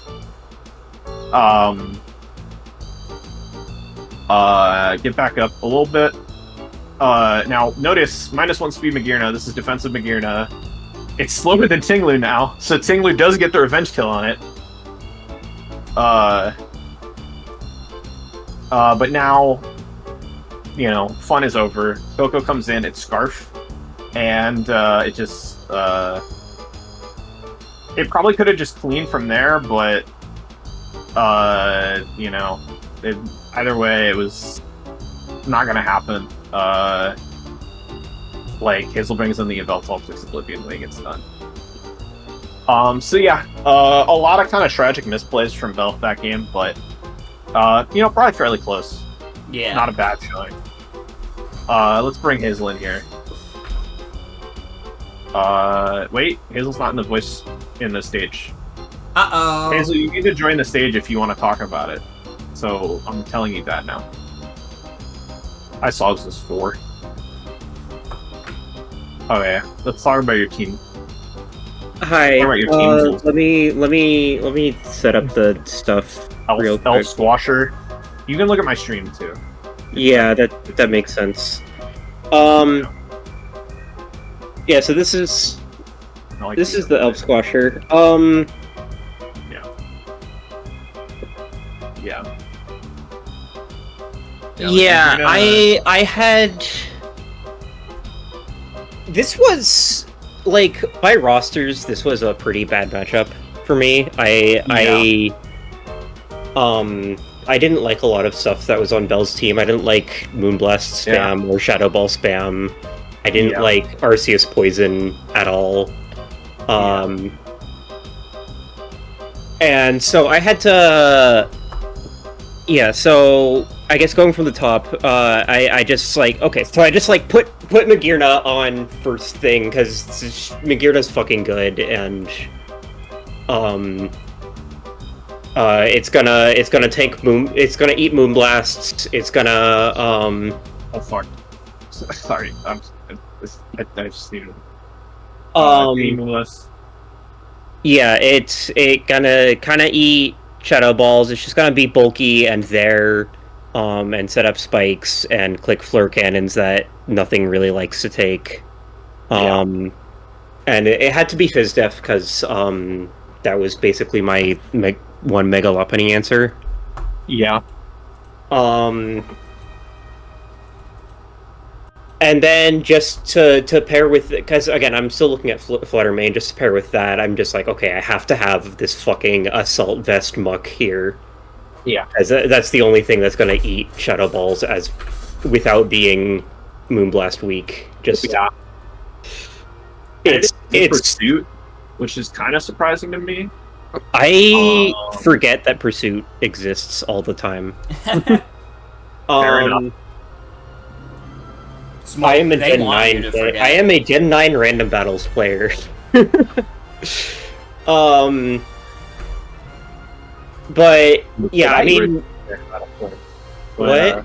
Before that, you were a Gen 8 random battles player. But yeah. For that, I was a Gen 8 random battles mayhem player. Anyway, Muck was just pretty good in general here. Yeah. It beats Fluttermane and Dragapult, and it just doesn't take a lot from a lot of stuff. Shadow Sneak is good priority. Again, it kills those two things. It doesn't kill Mega Lopunny, but and then it's a knockoff clicker. It's a poison spreader just in case, and then Drain Punch is just kind of filler. It's Drain Punch is like the only move that hits Tinglu, and it is faster than Tinglu, so like whatever. And I did click it, so during that match, once Fluttermane went down, I was just basically like, I don't really need. And Fluttermane went down, Moltres was low and poisoned. I'm just like, I don't really need a Muck. That's why I ended up clicking that Drain Punch, because like whatever. Yeah. Coco here. Scarf Coco, I think, was that's when I like started to actually just like think like I need to do weird stuff to win here. So this is mixed Scarf Coco. Mixed Scarf Coco with no speed. With no speed because Coco is fucking fast, and it doesn't matter. Because like it's for all the non-scarfers, right? Like with no speed. Yeah, and like Mega Lopunny can't be Scarf, so yeah. So yeah, I mean it's Wild Charge, one shots Flutter Mane. Dazzling Gleam does a lot to Dragapult, and I think it kills Mega Lopunny, almost kills Dragon. Like I think it has a chance to kill Dragapult after Spikes or something. Yeah. Dragapult didn't even come, so whatever. U-turn for clicking U-turn. Toxic for the Tinglu switch in. Yeah.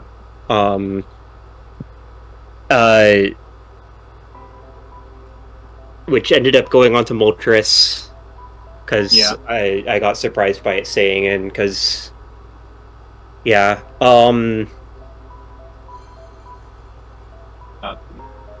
is here doing Mega Blastoise things.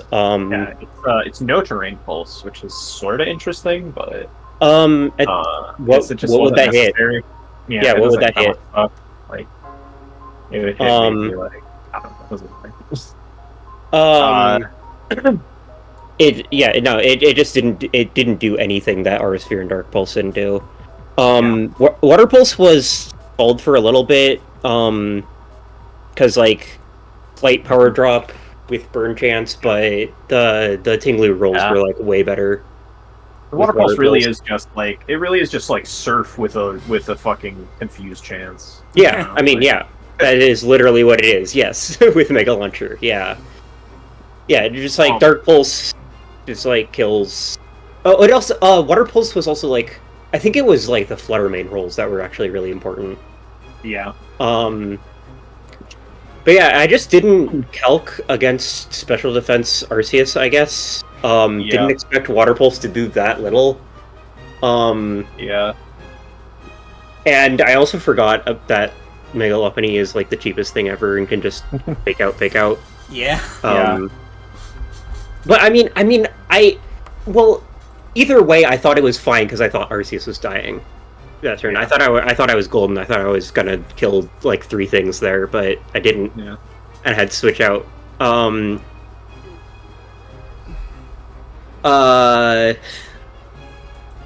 have Choice Scarf Mew here, which was almost named. I did also almost bring it just named Dragon Dance Mew.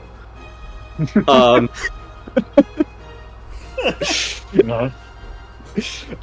then I was just like, wait, putting the idea of Choice Scarf Mew into Belle's mind is gonna probably do the most mental damage there. So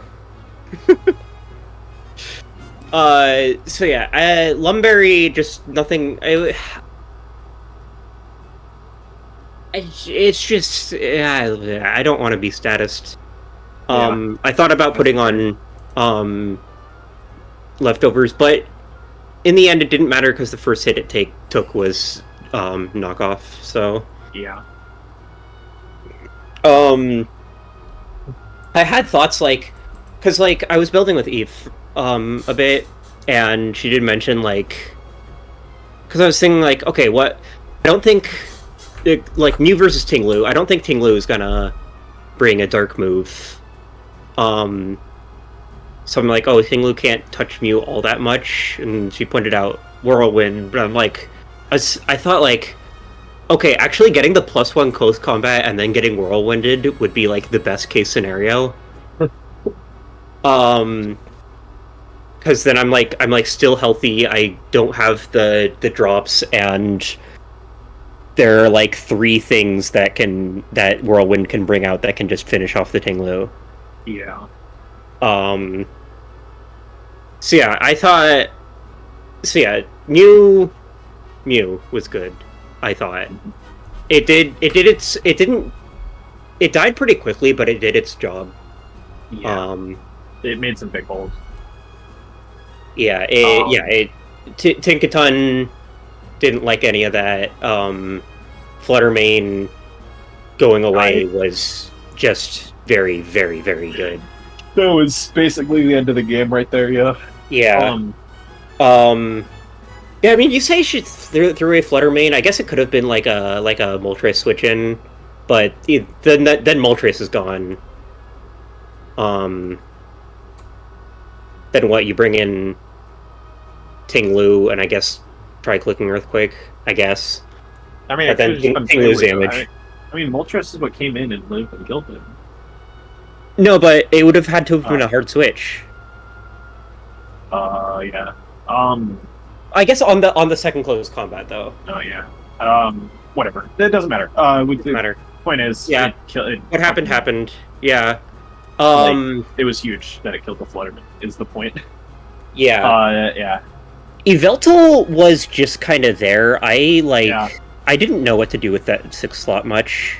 And, I mean, obviously, fucking Yveltal's my Uber Duber. Why not bring the Uber Duber? But it's just like, it doesn't match up super well. Yeah. But neither did anything else. Yeah, Art Dragon was awful. Like, yeah. Yeah. So I just brought... ended up, mostly doing its job. Yeah, it got a little bit of Oblivion Wing damage. It pivoted a little bit. I guess it did get the final kill, so... Yeah.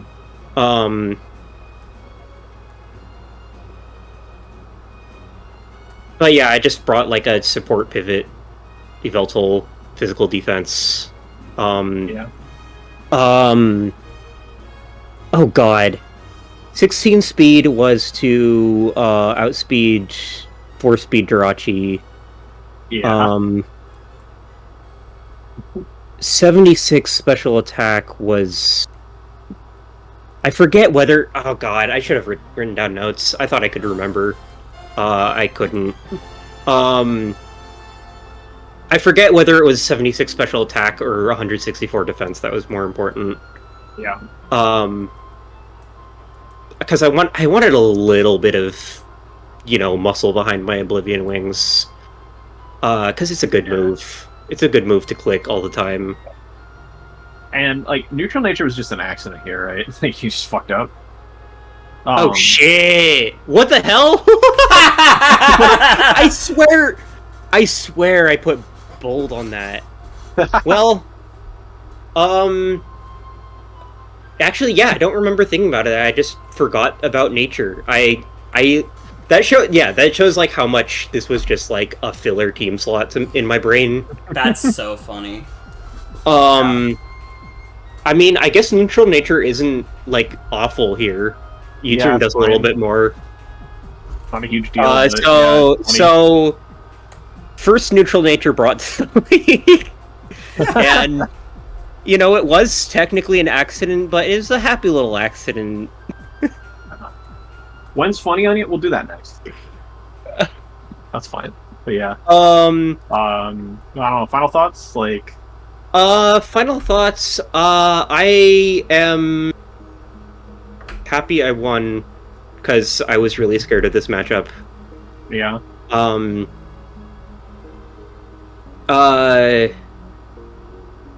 Shoutouts to Donald Trump getting shot mid-match. Yeah. Shoutouts to that. Thanks to him, Blastoise won. Yeah. Yeah. Yeah, Blastoise was the shooter. I mean, look at that thing. Look at that gun right there. Anyways, that's the ear destroyer. I'm really glad that I'm not the kind of person who gives a shit about getting ad revenue or whatever, because if you made that joke on a YouTuber who gets ad revenue, they'd be like, no, we can't do that, I have to censor it, because otherwise I'm gonna lose all my monies. Yeah. Why are there two Marios? What the hell? I don't know why there's two Marios. Anyways, that might be Bell logging those on. But yeah, overall, good shit. Who's your favorite guy, Morgan? Choice Scarf Mew for the funny. There's some. Listen, this is a match where everyone contributed enough that it's kind of hard to pick a favorite, so I have to pick via funny. And Choice Scarf Mew is funny as fuck. All right. Awesome. Yeah, well, alright. Well, good shit. Like, get to whatever you need to do. Yeah, I gotta go cook dinner. Bye. Alright, good luck. Bye-bye. Goodbye. Alright, let's bring Will in here. Hey, what's up? How do you feel about that game? Well, pretty fine until you started talking about it. Oh no! You were the whole time you're like, no, you did great. No, what? You lied. You lied. I don't lie, because you did fine. It was a 2-0 like loss. That was the second best loss you could have had. That was the third. That was like the That was the second best loss you could have had. That's like. You know, it's not bad. Like, it really wasn't that bad. You just there were just some key mistakes, and I wanted to point them out and take the time pretty to bad. talk about them on the game. Pretty bad because mistakes. otherwise you won't learn. Yeah, Lil Ugly Mane. If I don't say anything. Yeah. Lil Ugly Mane kind of feeling lugubrious. Fell into the shredder. Potentially fraud. On fraud watch currently. No. Yeah, okay. Yeah, kind of stole on fraud watch. On fraud watch currently. This was the idea was linking cleaner. Sub is kind of a generic fourth move because it just kind of it fills the It didn't really need coverage. And move less common shadow bulbs, coats everything, spell tag, increase the power. Just enough to hit some thresholds that I don't remember right now. Very normal Tinglu, slightly mixed bulk, or not slightly it's careful 24 special defense, careful, hit the benchmarks it needed to while being physically bulky too. But the set is very normal. It's Stone Edge for what's the thing? What was the thing it was for? It was Stone Edge for Rotom Heat, and for Eveltal, and for whatever else that didn't like that.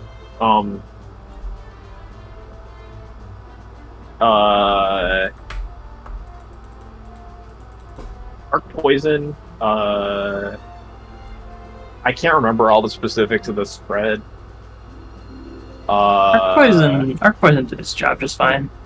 Yeah, I think it did good. Gunk Shot, Earthquake, Recover Stealth Rock, it did its job. Pretty much legit. Got some kills. Very normal Lopunny. Just speed creeping a little bit. I think it was speed creeping Coco, barely. Not that crazy of a set. Very normal. Pinkaton was kind of fun here. This is kind of a funny thing. I can't remember what it was creeping right now. I think it was might have been Max Rotom Heat. Yeah, I think it was Max Rotom Heat. It had Bulldoze for the Rotom Heat, so it was Mold Breaker Bulldoze to hit this levitating thing that's 4 times weak to ground. And it was SD because weirdly SD Tinkaton just kind of made a lot of progress against this team. If it actually got the SD up, it just didn't really quite get the right position, but it still picked up 1.5 kills. So I mean, shouts out. Yeah, shouts out. Fuck yeah. It did enough. It was 1.5, right? It's 1 kill on the sheet. Yeah, and then Moltres is also a very normal Moltres, just toxic and mixed mostly special bulk. A little bit fast to outspeed something, I don't remember right now. But I don't know, I think Moltres fucking cooked this game. I think Moltres did probably the most of anything. Yeah, Moltres just by toxicking the goat. Toxicking toxicking the Eveltal and just living a bunch of hits, living against Mew and then killing it, I don't know. That was nice. Godlike. Yeah, big fan of that. This bird is really proving its worth. He's no bird brain. Yeah. But I don't know, how you feel overall, Bell? What's your final thoughts on that game? On your week 1 experience? unfortunate, but way better than it had any right to be. Yeah. That's kind of I think. It's like you lost, but it really wasn't an awful game. Somebody ban that fucking bot, dude. Somebody ban it. Best viewers on Wait, Cutley. Best viewers on Cutley.com. Best viewers on cum.com. Banned. What? Banned. Okay. Are you Anyways. say that? Anyways. Yeah. I don't know, like, ultimately, like, good shit, though. Like, you really, I know you felt like I kind of tore into you, but, like, it's because there were a lot of learning moments in that game, and I wanted to pause and talk about them. That's a learning moment. But, like, yeah. But, like, good shit overall. And, as we'll see, I mostly did learn. Stay tuned. Yeah. Good shit. Thank you for your time. Thank you. And my favorite guy is, well, it's Moltrace. Yeah, I mean, I agree. He did a lot of cool stuff, and he's a bird, by the way. And I like him. The Toxics went crazy on him. Yeah. Alright, so let's do, it has been requested that we do Funyonion now. So, me versus Funyonion. Let's pull it up. Let's pull it up, shall we? We gotta do this. So, yeah. This is, my week one. My first battle of the draft. I believe this was the first battle that occurred, actually. Mm-hmm. This is the very first fight of the draft, so. This was the tone setter. So, let's slide into this. So Funny Muffler leads off. It's a quick spike up. Hungry. Trying to kind of just spiking on this fucking thing, but it does spin. And this is the weakest Clef B of all time. Do the intimidate and more. Yeah, hit with a parting shot, hit with an intimidate, might as well have been called a bitch. American Yoda comes in though, and he hones his claws.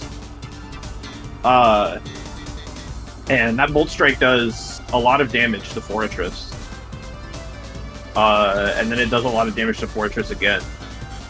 And then the Spectral Thief happens, which is kind of a shame. It does quite the chunk, but I get that's about a 31% roll. I get the Bolt Strike. It just kills straight up. Holy shit. Mars Shadow was the thing I was most scared of in this game, and Zekrom just decided, nah, man, don't worry. Don't worry, man. It's chill. It's chill. We just smacked it to death.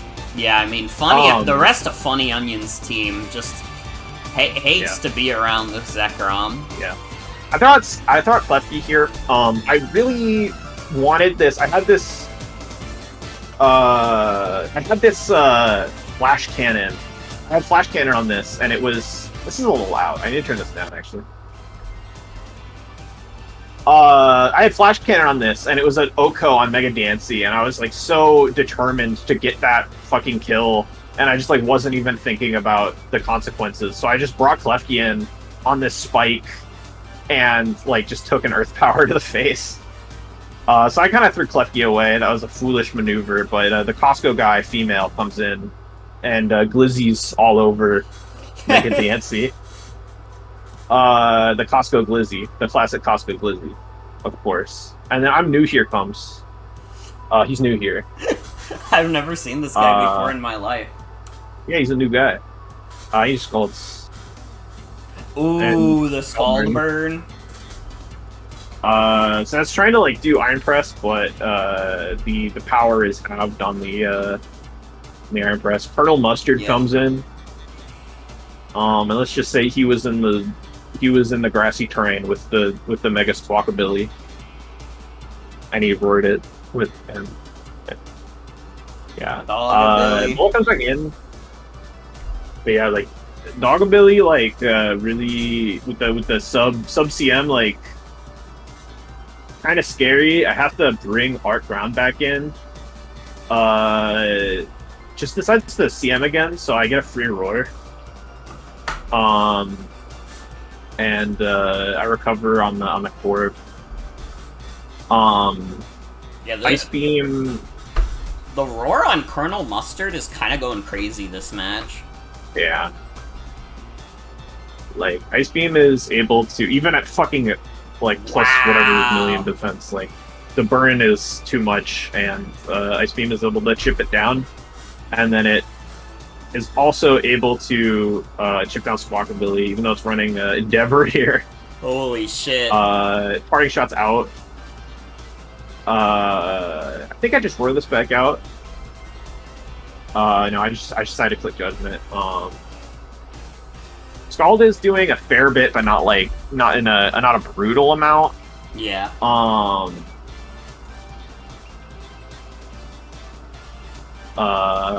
And then now I go for the roar. Bring Zekrom in. Bring back in American Yoda. I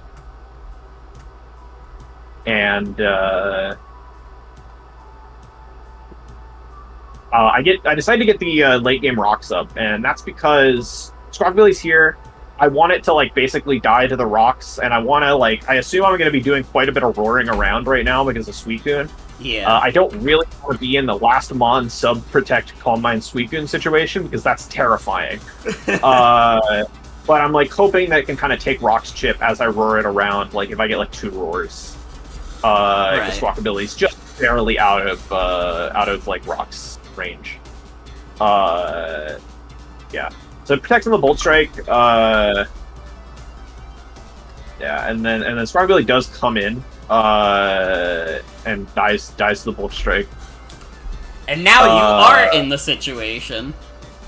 I am in the situation, and the situation is scary, but I just decided to hard switch to the Costco guy here. I get scalded.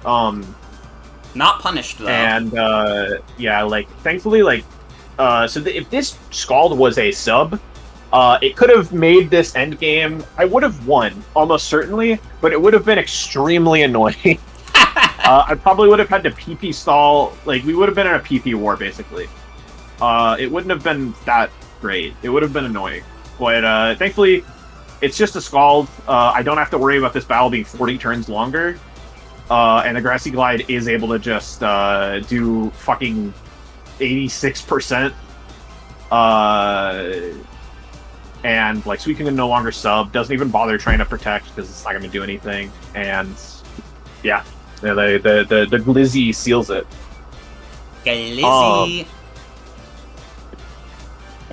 So that's the first W in the books for the Guardians. Let's talk about my team. I'll talk about it real quick. I have notes, so I can hopefully make it go fairly fast.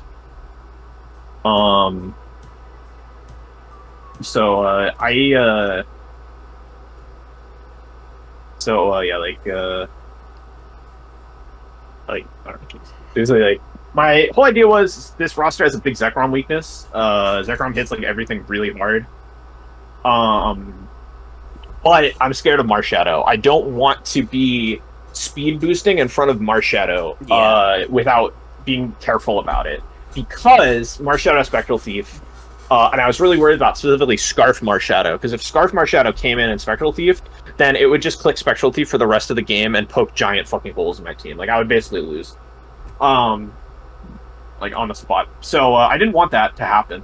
So, I decided to, instead of running Dragon Dance, I decided to split my boosting into Home Claws and Scale Shot with loaded dice here.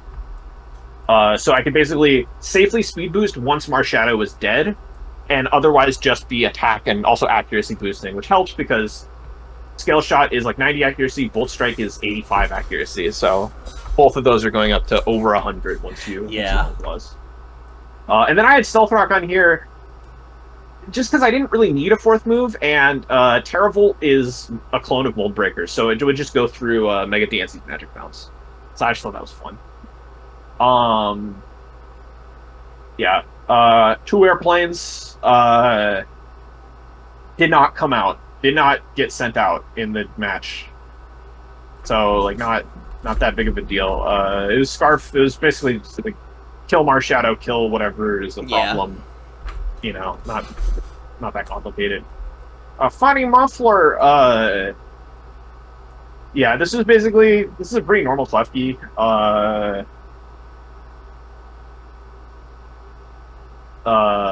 Yeah, like it was a pretty normal Klefki. Like Spike's default runaway flight cannon.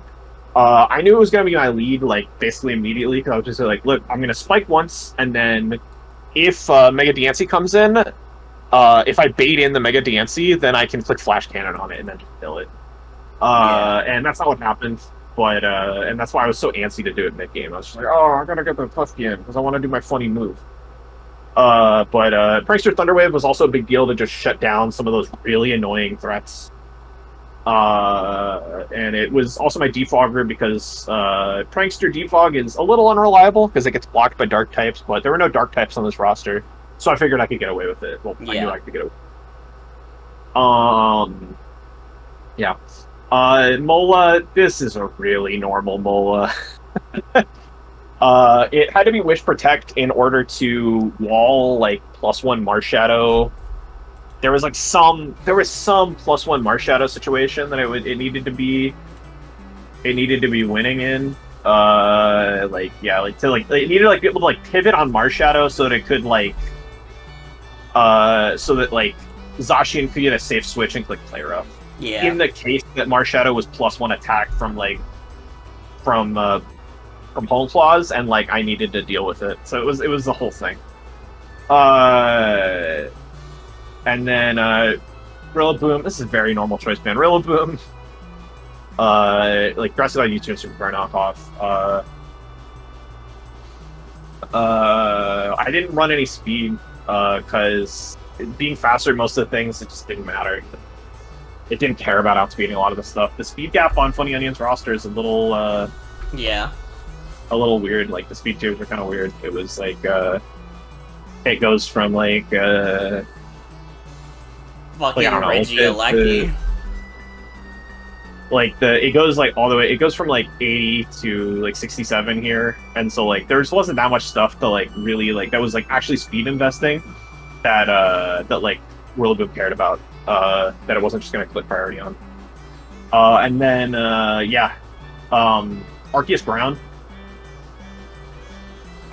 is just kind of the offensive and defensive check to Zygarde and Mega Dancy. Zygarde didn't come, but I was very scared of just substitute coil whatever Zygarde coming and just ruining my day. I was scared of a lot of things coming in that needed to get phased, which is why I brought Roar, and Roar ended up working out very well with Suicune and all the other things that didn't like getting phased out. So, yeah, overall, I'm totally happy with this team. I mean, 1-5-0, so...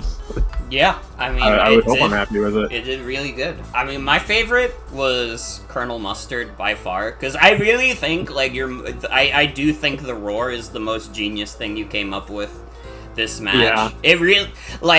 there were some things that would have been really, really bad to deal with without it. I mean, the Suicune alone was oh my god. Making sure that guy couldn't get more annoying. It's easy to forget nowadays, Suicune isn't this, ubiquitous Pokemon like it used to be, but you have to fucking respect it. You have to fucking respect it. Yeah. And, I don't know. My favorite guy is probably American Yoda, because I've been, ever since I typed that in, I've just been laughing about it. I don't know why.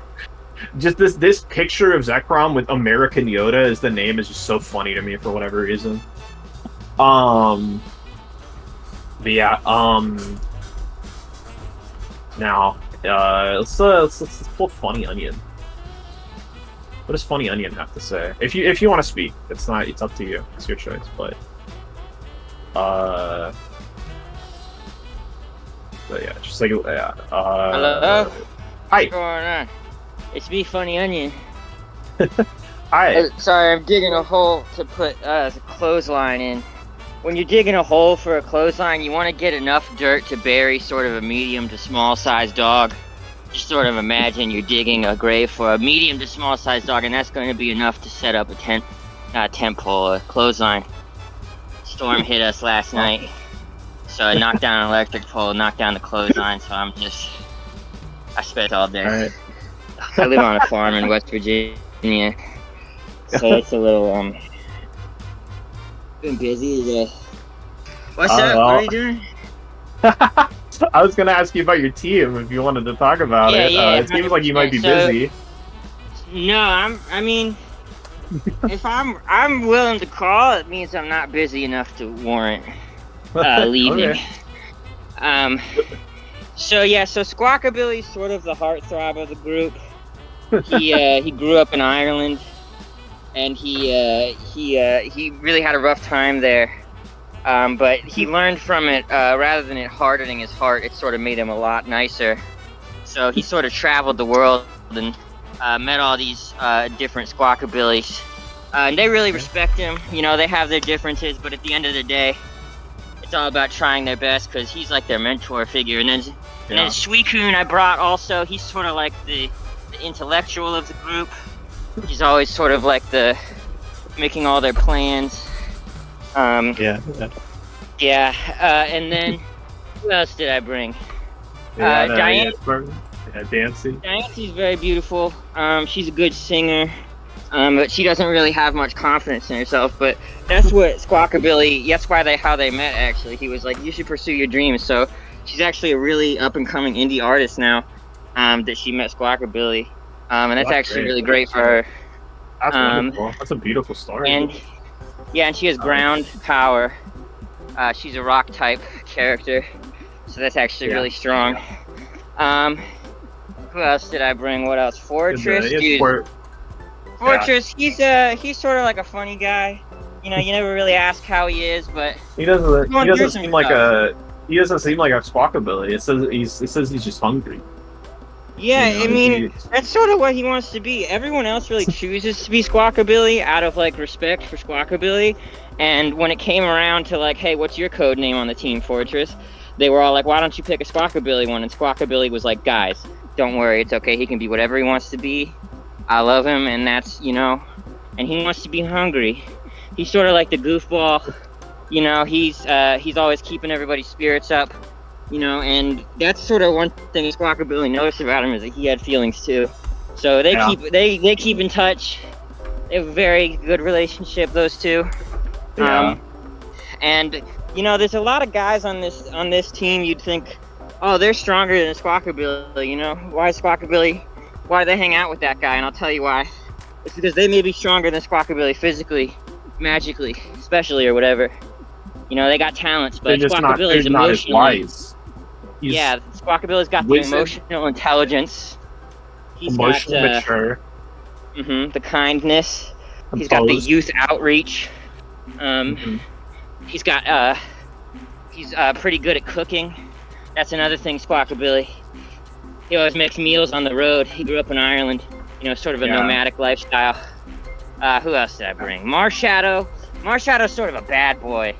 He's sort of a rough and tumble. He doesn't let anybody in, but then he was actually rivals with Squawkabilly. They grew up together, and they never really got along up until Marshadow one day he came across Squawkabilly and he was like, I never really asked, you know, what your story is, and then so they shared, you know, they poured their hearts out to each other, and they learned that they actually had a lot in common. You know, they may have their differences, but they're both really hardworking guys. You know, they worked really hard to get where they are. Still working hard. And so Marshadow is actually, you know, he's the bad boy, but in addition, he's also sort of like the organizer. He's got the funds, you know, to take Squawkabilly around these trips. Yeah. He's like, you know what, I will. I got a lot of clout for my Pokemon event. You know, a lot of people know my name. I'm very downloaded. Got a lot of hits online. I got a lot of revenue. I'm gonna make your dream come true, Squawkabilly, of, you know, forming a team and sort of getting a single kill on another Pokemon maybe once. And you know what? They did it. I'll be frank with you, they did it. Like, what about Corviknight though? Like, you know, you have a Corviknight. That's actually Squawkabilly's adoptive father. Yeah. You know, growing up in sort of the countryside in Ireland. Yeah. He was raised in an orphanage. But you know, one day he was like, I want to see the world, so he left on his own. And things were really hard for a while, but he made do. And he was really in need of some life sort of coaching skills. And that's why when he went into sort of a blacksmith's shop, he got an apprenticeship with Corviknight, and he realized, you know, that it wasn't for him, you know, the blacksmithing lifestyle, but Corviknight realized that, you know, maybe the fatherly lifestyle was for him. So he was like, you know what, I'm going to support you in whatever you do, because you need guidance. You know, you've got a tough stuff going on. You've got a lot of hard roads ahead of you, and you're gonna need somebody to look after you. You know, make sure you're doing okay. You know, watch over you. So that's sort of what he is for him. And he's a little older now. You can see it. He's graying a little bit. He's a little shinier with age. But you know, he's still there for him, and he's gonna be till, you know, the day he dies. Which, you know, knock on wood. Hopefully, he's got another few Christmases in him. He's like an old guy, but he's got he's an old guy, but he's a healthy guy. He's a strong guy. So yeah, that's my team. Well built. Yeah. I mean, that's beautiful. I mean, that's fucking beautiful. Yeah, that was a beautiful story. Yeah. Like you know, you kind of just you kind of just charmed me on all of them. Yeah. Yeah, no, I mean, you know, it's not really my job to charm you with them. If they did that, it's of their own volition. You know, they're a really great bunch, and you know, working with them has just been a pleasure. You know, maybe someone else, if they were sort of the coach of this team, maybe if they were sort of the coach, if they were the commissioner, then they would do the best they could and get better results. But I'm doing the best I can and getting whatever results I get. And you know what? If there's anything I've learned from Squawkabilly and his time, you know, together with me, and we haven't spent as long together as, you know, he has with the rest of the team. They're obviously very close. But I, you know, met him recently for this draft, actually. Yeah, he's really taught me a lot. And it's that, you know, I'm trying my best, and I'm having a lot of fun. You know, and at the end of the day, I got to spend time with these guys. And they give it their 100%. They gave it their all. You know, and I think that's all that really matters at the end of the day. That's beautiful. That's beautiful. I think my favorite of them is all of them tied, because that's what Squawkabilly would want. That's what he would want you to say, yeah. Yeah. And I also think that Squawkabilly he kind of looks like Reverend Lovejoy from The Simpsons. So. Yeah. That's an interesting fact.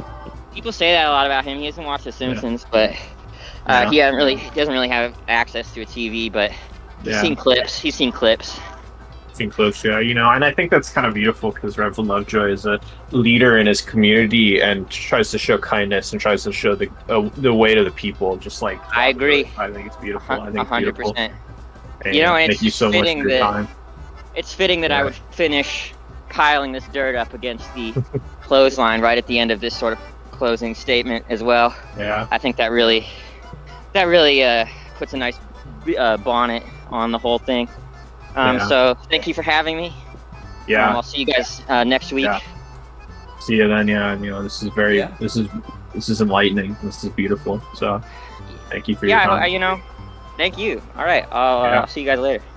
All right. Yeah. I'll see you.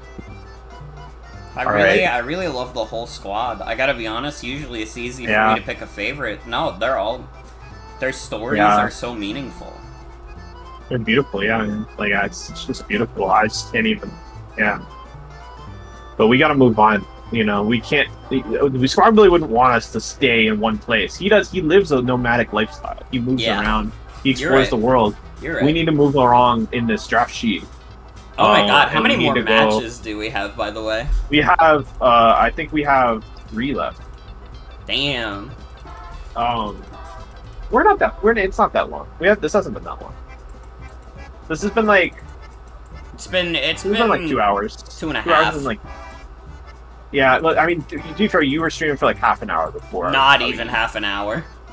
I guess, yeah. I don't know. Like 20 minutes? I don't know. But whatever, yeah, like we're fine. I don't know. Let's get the next.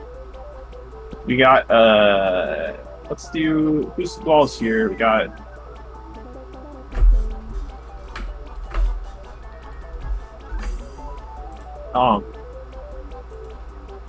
So Phase in the beam, Phase. I don't know if Phase there. We got Tristana's here. Let's do Tristana. Let's shoot Tristana or the I think. Or well, we gotta go to Tristana. I mean, first, I just gotta point out, first of all, Lilly lost this match. Yeah, Lilly lost week 1. Lilly pretty big upset. Lilly compared did to, not compared to lose. last. Compared to last. Yeah, last draft, she did not lose until she had to face you at the end.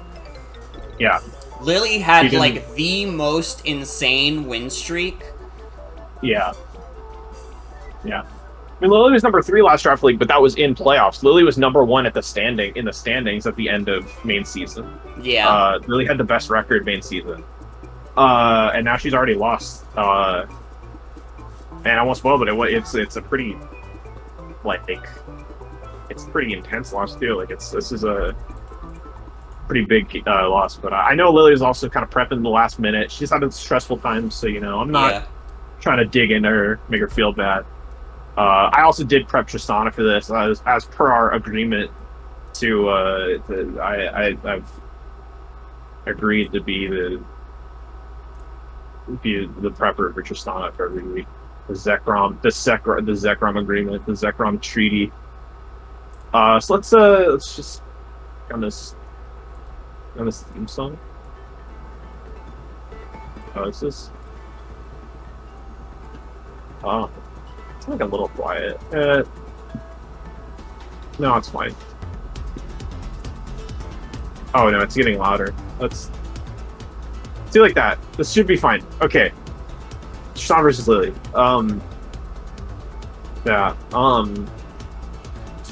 We go off to like Metagross Arceus Steel. Power Up Punch was like a,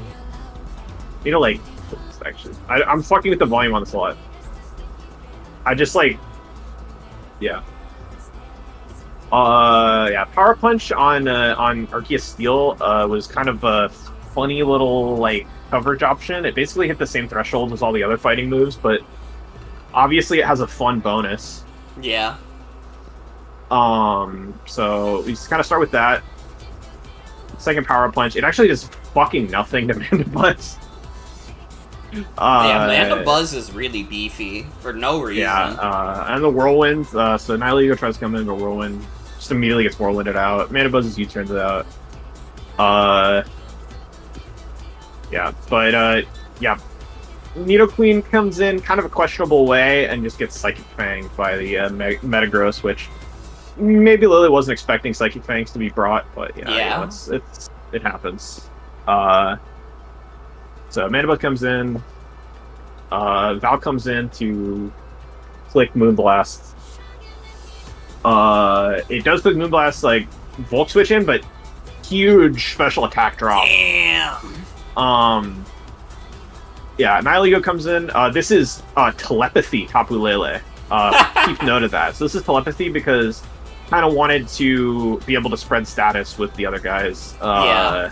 This was actually a Toxic Spikes team, although Nidoqueen died immediately, so didn't get to see that. Yeah. Scald happens. No burn. Burn this time doesn't quite kill. Metagross just kind of clicks knockoff, and funny interaction is that if Rocky Helmet kills you before knockoff, the order of operations is that Rocky Helmet chip happens and then knockoff does its effect, and if you die from Rocky Helmet chip, then the Rocky Helmet doesn't get knocked off, so that's still there. That's kind of awesome. Yeah, and then Power Gems, so that's a quick special attack boost. But Ali has to leave now. So this is kind of a funny matchup, so I'll talk about this. Earthworm walls the shit out of Zygarde, because it takes the dragon moves and then it's immune to ground. And Zygarde doesn't really have that many fighting coverage options. It has Brick Break and it has Focus Blast. And Focus Blast does a lot more. Brick Break does almost nothing to Earthworm. So it glares into the Earth. And then Wordle is a really good name for Zygarde. And then Lilly decides to coil here, which is a very dubious decision, I think. Because this fourth form really kind of needed to die. And Tristana just decides to immediately cash out with the Shed Tail directly into Palkia Origin here. Palkia Horse Mode. And like Lilly gets scared, and yeah, like Lilly like Ice Beam, yeah, like freeze happens, and this is huge because yeah, it's telepathy. It's not Misty Surge. If it was Misty Terrain, then it would not have gotten frozen. So it's kind of the the tragedy of it. Though we did kind of like do some three mons on the situation. It didn't really seem like the freeze mattered all that much. Palkia is just a beast, and it has Thunderbolt, and now it kind of wins the game. Lele's frozen, so it can't break the sub with like a Moonblast. So it's just 2 Thunderbolts, quick Spatial Rend, not even clicking a water move, not even risking it. Palkia is really fucking strong, if you didn't know. It clicks Hydro. Judgment does not break the sub, actually. Just another Hydro. And then just a Spatial Rend. And then, yeah, Palkia just wins. As soon as it gets behind that Shed Tail. So, very fast game. Very, very, very crazy Palkia sweep there.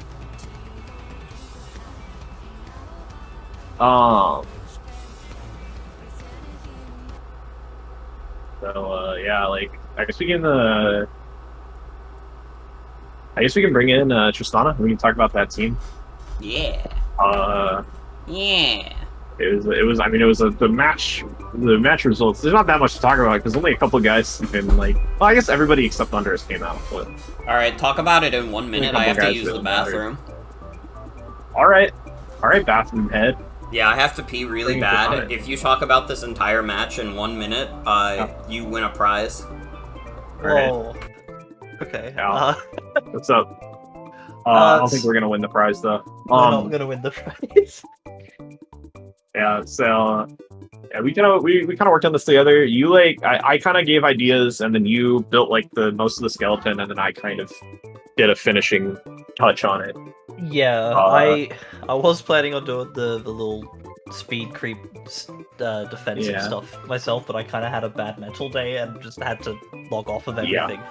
So luckily, for me. Yeah, I literally noticed it was like, oh god, is Tristana even gonna wake up in time to finish this team? So I was like, okay, I'm just gonna finish it up and send it over. So I just did that, but it all worked out. Very glad you did that for me. Yeah, but Orth was kind of the first guy we talked about. That was like the first idea. Yeah, Orth was kind of the heart of the team. I think. Yeah. Everything really came around how Orth ended up working, I reckon. Yeah. Like, I mean, that Shed Tail was gigantic. It really was. Instantly won the game. I was so scared when I got glared that I was going to get parried out of it, but yeah, I probably would have won a hit off of it anyway, so... Yeah, yeah, but like, I don't know, like, otherwise, it's pretty normal Orth. We had spikes on it, just like, it was like, maybe it comes in multiple times onto Zygarde and kind of clicks spikes, but, you know, it turned out that it only needed to come in on Zygarde once. Yeah. But, you know, pretty normal Orth set overall. We had Palkia here, very normal Palkia set, just 4 attacks. Like, Palkia usually just goes 4 attacks because it's so fucking strong that it doesn't need to do anything else. It's like it doesn't need a boosting move. It doesn't really have a good like special boosting move anyways. The coverage is nice really on Palkia in general. Yeah, Bolt Beam Dragon is like crazy good. Yeah, and then like water, like it you hit everything neutrally really hard. And the Luster's Glow boost is really nice. Palkia Origin was good here. The speed tier really helped out, just kind of naturally outspeeding a fairly slow team. And like Puggy is like base 100 speed, so like it would have been like coming up against Zygarde otherwise, which or not coming up against Zygarde, coming up against like Volcarona and stuff, which should be annoying. Yeah. And there are a bunch of things that are like speed creeping specifically Volcarona here. I think like basically the whole team is. Yeah, Volcarona. Because that was like the scariest speed tier. Yeah, Volcarona was one of the biggest threats on Lilly's team, I think. Yeah. We were really scared of a lot of different Pokemon showing up. We were very scared of Volcarona and Hawlucha just like 6-0ing. Like basically, like both of those Pokemon were like nightmare situations that we just wanted to like have every check possible to. And then like a lot of it didn't end up coming like that hard into play, but like it's just you gotta like build it in. Yeah. It is better, I think, at least, especially in this like Uber's environment where everything's so crazy high power level. I think it's better to be a little paranoid and just build in checks for everything than it is to like throw caution to the wind at all. Oh, absolutely. Yeah, I kind of think just making sure that every single case is at least thought of is probably a good idea. Yeah. Yeah, we had a kind of a bulky or like not bulky, like offensive rocker like Metagross here. I talked about the power up punch. It was literally just knockoff psychic things, which is kind of normal. It got some heat. I think like during the match, I was watching it with like Faye, and Faye was like, I think Faye was like, "Why the fuck is this not?"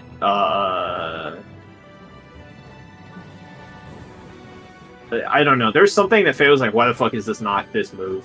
I can't remember what it is now. Oh, I see. But Faye was like, "What the fuck?" You failed the challenge. No prizes will be given out. Faye was mad at me. Faye was like, this came from the context of we'll talk about the Diana game later, but like Faye was like, this came from Faye at her bottom point, at her lowest possible point for thinking I could prep offense. Oh, I see. I was believing that I couldn't. Faye believed that I could not prep offense. Yeah, is it Rock for Volcarona? But it wasn't Stone Edge. That was what Faye was. I see. But it worked out. Like it was fine. It was whatever. Yeah. I like clicking Power Punch, so I was happy it was there. So that was funny. Yeah, like it didn't do that much, but I don't know. It was funny. Yeah, I mean, I didn't expect Whirlwind to show up. Is all. So. Or not, what is it, Hurricane or Whirlwind? Whichever one. That switches out. Whirlwind, yeah. But yeah, like, yeah, and then that Power Punch did like fucking nothing to Nando's, which really shocked me. I didn't think it was actually going to do like 15% after the one with Tough Claw. I was like, what the fuck? But Nando's is fat. Yeah. Surprisingly bulky. Yeah, I don't know. Like Metagross didn't do that much this game, but it got the rocks up. It mostly kept the rocks up. It killed like Nidoqueen, who was like, it killed Nidoqueen. It killed it did enough. Yeah, it did everything it needed to. It served its part on the team well enough. So Valiant was kind of supposed to be the win condition here. Palkia ended up being the win condition, but Valiant like did its job like scaring out like Mandibuzz, I guess. But it was Vacuum Wave for like Scarf Kartana, I think. Yeah, we were scared of like, Kartana because Kartana outspeeds a lot of what we can do. On this team. And it's so strong. 181 attack, Jesus Christ. Yeah. Biggest number ever. But luckily it dies to a stiff breeze, so yeah. And then it was kinda like we were thinking like basically it would, in combination with this Scarf Nihilego, who was the main Volcarona check for Power Gem. Because it still outspeeds with the Scarf, it outspeeds +1 Volcarona, and then it clicks Power Gem and it does a lot of damage. And then basically it wasn't quite a 100% roll, so we knew like, okay, but Scarf Power Gem into Vacuum Wave will definitely kill Volcarona, so it's okay. And so that worked out. Well, it didn't work out. That situation didn't really occur, but no, that was the idea, And Nihilego did kill something. It killed the Mandibuzz, which was very good, and it got the Beast Boost, even if it had to switch out immediately. Yeah. But Yeah, and then Thunderous was here. This was kind of meant to just be the Halucha check. Basically, I think it's just like, okay, if this is Halucha in like terrain, it's like, even though it's in Misty terrain, it's a flying type, so it can get paralyzed by the Prankster Thunderwave, and then kind of neutralized by that, and then it resists both of the stabs that Halucha runs. So we could run kind of a bulky Thunderous that kind of deals with it, like after the para, it's faster, and then it clicks Thunderbolt, and then it dies. So it's kind of the Halucha check, and then it's generally like, Prankster Thunderwave's a good thing to have. It's really nice. Prankster status is just so good. I'm always happy to have it around. It is a comfort. It makes you less scared of everything. Yeah. But Thunderous didn't end up coming out of his Pokeball. He didn't need to. He didn't need to, but yeah, like overall, I mean, you have any final thoughts? Like, I mean, I think this team did amazing. Obviously. Yeah. I don't know. I was really happy with the team. I was stressing out beforehand because I was thinking every single threat in the world is going to come out against me, and I'm gonna die immediately. But no, it turned out basically as well as I would have hoped it to. Yeah. So it was super good. Yeah, like good shit. Like thanks for your time. Like well played. Thanks for having me. And my favorite guy. Oh yeah, favorite guy. Honestly, this is just coming from the heart. I'm just glad that Orthworm was here. What the fuck? Whoa. That was the wrath of God because I talked about Orthworm. Yeah. Maybe. I actually like Thunderous. I think Thunderous. Thunderous really clicked Thunderbolt and like Thunderwave and stuff. The Thunder was like. Thunderous brought the thunder because you didn't talk about him. Yeah, Thunderous, he was the best one. Right. I got a feeling he's the best one. Yeah, that's reasonable to me, I think. Your favorite is Thunderous, so what's yours? Thunderous, yeah, definitely Thunderous, definitely. All right. Good shit, Tristana. Thank you so much. All right, so. Yeah, like now we can talk about Lilly's, I guess. I don't know if Eve wants to come up for talking about Lilly or if she's like in bed or some shit. I'll open up the sheet. He's not in the stage right now either way, but we'll open up the team. You can it's too late. Yeah, sure. If you want to say stuff in the chat, like feel free. Just general thoughts or whatever. I can already say I'll talk about what I remember like.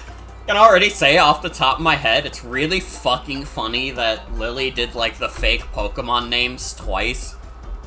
Yeah. With the Arceus flying and Tapu Lele. Yeah. Lilly had some great names this time, that's for sure. Plus Queen. Christ. But yeah, like I know, so like basically like Eve prepped Lilly for this kind of down to the wire. Like this match actually ended up getting held up by about 30 minutes because Eve and Lilly were like finishing up the team. Mm-hmm. Like overall I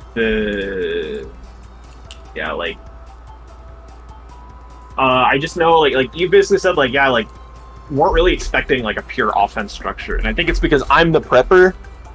And he was thinking Sienna's prepping, so it's not going to be a hardcore offense team. And Toxic Spikes are going to work because it's not like all the Pokemon are going to be immune to Toxic Spikes. And then if you look at the fucking team, only fucking Val and Palkia get hit by Toxic Spikes. God. So even if the spikes had come out, it wouldn't have done that much. So yeah, like Toxic Spikes is kind of a gamble, but didn't really pay off. You had the offensive like T-Spiker, Nidoqueen, and you had like otherwise just kind of this balanced structure with like bulky Finny, like Mandibuzz, whatever. But it couldn't keep up the.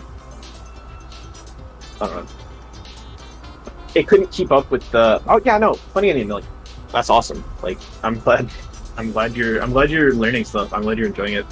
Yeah. Like that's like part of the point of this draft. You know, we want people to improve. We want people to like, learn about Pokemon and learn to love it. In all the ways they can. But yeah, you said like I was against including Zygarde, but Lilly insisted, and that's kind of fair. Zygarde was weird here. It did really bad against Orthworm, as we kind of established. Focus Blast was here, and it did like actually like it was like a 2-hit KO, but it was also Focus Blast, so it would have meant that you would have had to hit 2 Focus Blasts in a row, on something that's probably shed tailing out anyways. So it's a little bit of a gamble. It's a little dangerous, regardless. Yeah. But yeah, like, I don't know, like, Volcarona makes sense, boots Volcarona. No special attack is a little weird to me, but it's fine. I mean, overall, this is a good team that is way too, like, it, like, leaned way too hard into expecting one specific style to come. Yeah. And that kind of fucked it over. Like, it was not a fundamentally bad team, but it was a team that, like, could not deal with what got brought against it. And that's just what happens sometimes. Tried to counter team the Sienna building, but then Sienna was one step ahead. Yeah. But yeah, like that's that team. Like, you know, I don't know. I'm hoping Lilly. Like, I mean, like Lily's going through a lot right now, but I mean, I hope she's doing good. I love Lilly, and I hope she can just rebound. Like, I want to see Lilly fucking shit up always. I think that her roster's super scary. Yeah. But this was a kind of a bad matchup always. This was always going to be kind of a rough matchup. So, you know, it happens. It just happens. Yeah, like, and there's a lot of people who kind of had week 1 like got kind of screwed over week 1. So it just happens. Yeah. So speaking of learning experiences and getting screwed over week 1 and many other things, let's talk about Diana. So I want to see Lilly fucking shit up, but only starting next week. For the record, chat, you fights Lilly this week. All right. So this is Diana Steven. I prepped Diana for this, and okay, I'm gonna defend myself, but it's not gonna be good. It's not. People might disagree with me, but I'm gonna attempt to defend myself. But we're gonna whatever. Let's not preempt this. Let's get the theme song open. Where's Steven? There's Steven. Battle theme. Crash Bandicoot 2 pipes.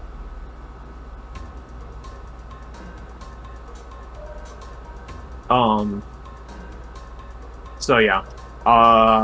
This battle starts. We just get a quick pivot out with the friggin' guy. Lilly at Hisui comes right in. Pivot into Pharaoh. Kyogre comes in. Yeah, like.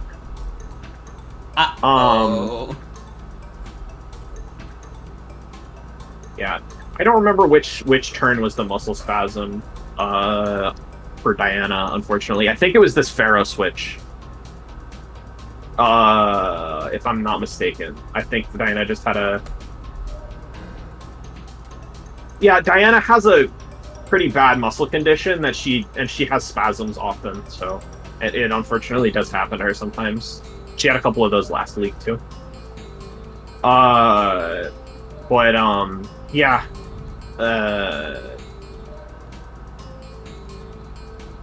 Yeah, like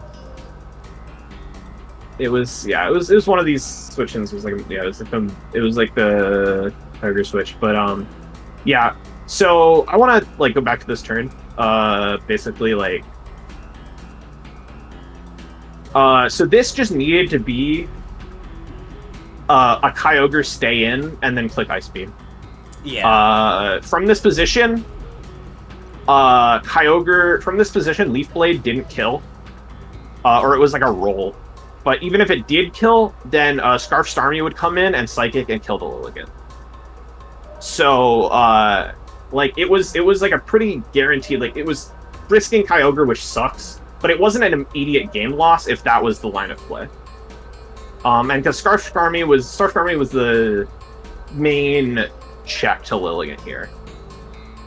So that's kind of what needed to happen, but unfortunately, like, well, Diana didn't see the line, and like she was having clearly other problems happen at the same time. So, you know, what happens is unfortunate, but it's not really a shocker. I'm gonna move this to fast because it's not that interesting, honestly. This Lilligant clicks victory dance like a lot of times. Pharaoh has no toxic, which Faye was definitely a little critical of, and I agree that it probably should have been toxic to threaten the Lilligant more, but you know, I saw the lines of play in my head. I didn't really expect this like 1v1 to be happening. Starmie comes in, but it's not fast enough at this point. Kyogre comes in, but it obviously dies at this point. Palafin comes in, but Jet Punch is not enough to kill even in rain. Walking Weight comes in, but yeah, it's screwed. Tentacruel comes in, but it is also very screwed, and that's the game. It happens. Especially if you don't have that much game knowledge or game sense, it can happen. And, you know, I didn't prep Diana for as many situations as I could have, and that was on me. But it happens.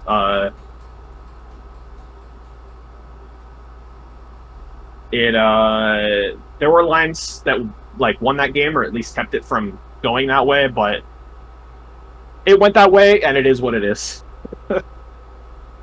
I can talk about Diana's team. Hazel would be able to talk about Steven's team, but Hazel's not here, so you know we'll wait, not Hazel. Fuck. We're Diana. But like basically, I just built this so it's like Wake was the counter Sun guy. It was 244 special attack, so that it would get photosynthesis speed. It was timid, so it could like revenge kill things in Sun. Like if it was like +1 Lilligant, like well not +1 Lilligant in Sun, but +1 other things in Sun, it could like revenge kill them, do whatever else. It would have like lived like a Lilligant like Leaf Blade in Sun until it was like Draco or whatever. It was Hurricane, which was kind of dumb. This should have been Fire move and not Hurricane. I forgot about Hurricane and Sun until like the last minute for some reason, because I was being a goofball. Kind of a normal like DM Kyogre. Like not that weird. It like Max Bolt, modest. Ban Palafin. Throat Chop was for Slowking. Brothorn, like pretty normal. Probably should have had toxic on it. It is what it is. Mixed Bulk was for something that I don't remember. I think it was like enough Spadef to like not get pwned by a bunch of coverage fire moves. Scarf Starmie, this was the like revenge killer for fucking the thing, the stupid thing, the dumb thing, the Pokemon. What's the Pokemon called? What's the Pokemon called, you asked? What's the Pokemon called, you asked? Lilligant. That's what it's called. And it was gonna click Psychic on it. Was Scarf thing to kill it. And Tentacruel was because Toxic Spikes were good into this team because there's no grounded, or there's no grounded poison. It's just Crobat is a flying type. So the only grounded poison is Iron Ball Crobat. But yeah, I don't know. Yeah, it didn't go as anticipated. It happens.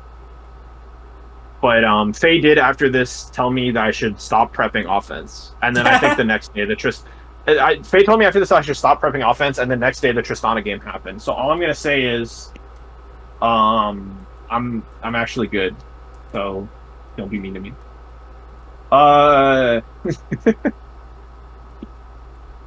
And I prepped you. Yeah. So I'm just not good at hyper offense where you're not expected to switch. Like that's like the like hardcore hyper offense where you never switch is like my brain can't comprehend it. Really.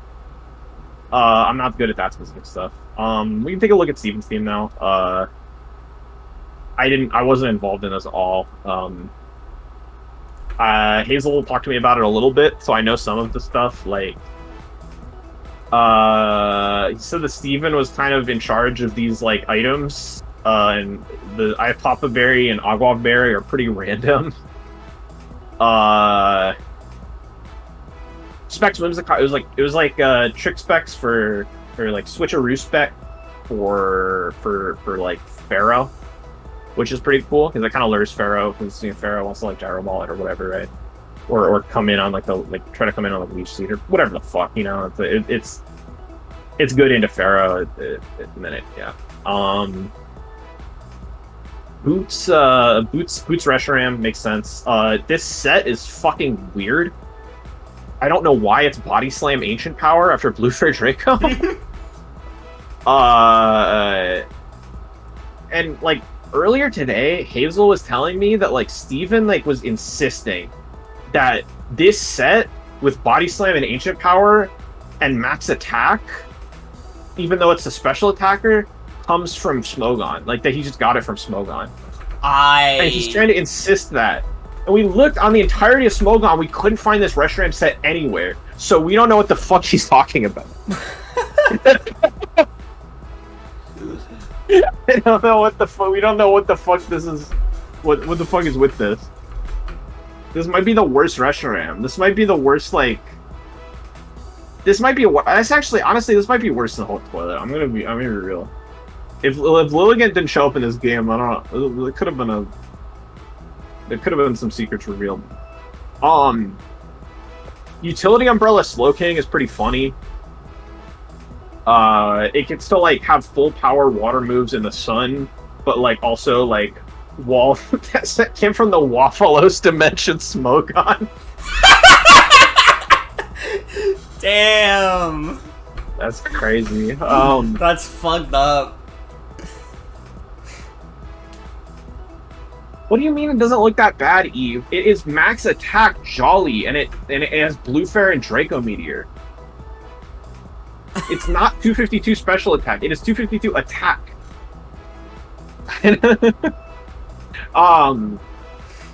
Anyways, wait, whatever. But Body Slam has a chance to paralyze foes, though. I remember seeing Body Slam in Gen 9. That's fucking crazy. That's hilarious. Okay. It's looking Utility Umbrella, so it gets full power water moves in the sun, but then in the rain it can like soak up like big Kyogre buttons. Pretty cool. I like the set. Future Port Scald, like Slackmoth, like makes sense. Like and Mental Herb Roaring Moon. I don't know why this is Mental Herb at all. It has Roost, I guess. No speed. I don't really know why that is. It's like 3 attacks, Roost, no speed, like 12 needs. Like I don't know. A lot of these things are confusing to me. I think Hazel said that like Steven had to kind of finish this himself, and he's kind of a new player, so he just kind of threw it together. But well, except for this. This came from Smogon. This came from John Smogon himself. He made this. Okay? Anyways, I didn't want to be that mean to this too. It's fine. You gotta do what you gotta do. But yeah, like, I mean, like, ultimately it fucking won. Like the Lilligant did its job swimmingly. Well, not swimming. It wasn't. The rain was the other guy. The swimming was on Diana's side. But yeah, you know what I mean. Yeah, good shit, Steven. And my favorite guy on that team is now the fucking Reshiram, because what the hell? And then Diana. What's your favorite on Diana's team? Oh fuck! I forgot to say my favorite on Diana's team. I mean, Diana did get owned a little bit, but I respect the Tentacruel Toxic Spikes. I respect it. I think my favorite is the Starmie who never got to love. Anyways, he wish he couldn't tell a talk damn about jokes. Let's talk about the final of the week, which is Faye versus mememixtape. Joan. And Joan said that Joan is not here, and Eve is also, I think, on her way out. Or no, Eve's still here. Eve's still in that chat, so you can say a little bit of stuff probably about like this team building stuff. But we're just gonna pull up this. So this was a mememixtape victory. So this is another kind of upset. Faye was our, I think got 7th in the. Oh, this is not the replay. This is the.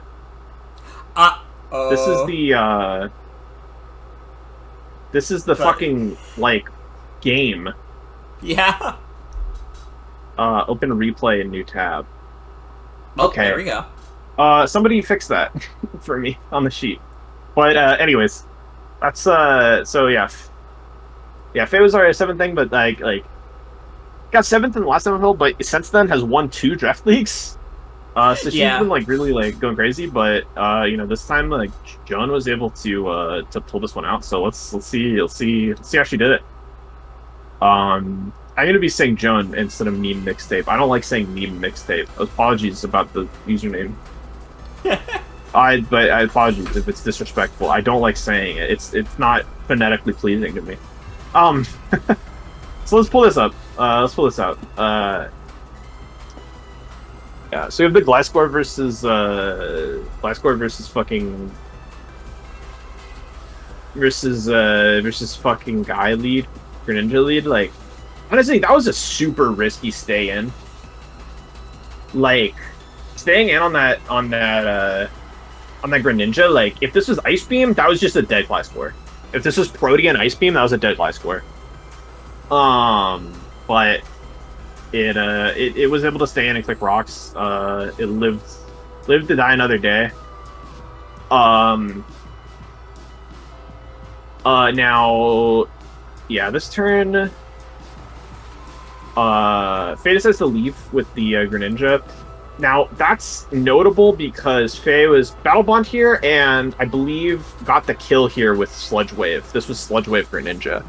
But Faye wanted to save the Battle Bond for later, which we'll talk about, but I want to make note of it.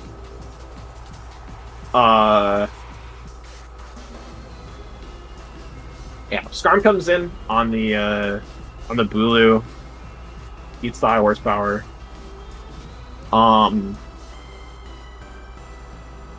Glasgow comes in on Rocks and just like gets the kind of defog. Yeah, defogs the terrain away and it gets whirlwinded. Here's another thing that happens is that Chiyu comes in a lot this game, and it gets to click its buttons a lot this game. This one's not so bad because Eternatus hits the fucking whatever. Yeah. Then Chiyu lives Dynamax Cannon with decent amount of health, and then ouch! Jesus Christ! That crit mattered. A lot of the time, did the crit matter? You immediately go to the calculator. Like, did the crit matter? You go to the calculator. A lot of the time, it doesn't matter. That crit mattered. So, like, Faye is out of an Eternatus. And to be clear, this was not a lost game by this point, but boy, is that brutal. So yeah, like, Faye, like, brings in the Gren now.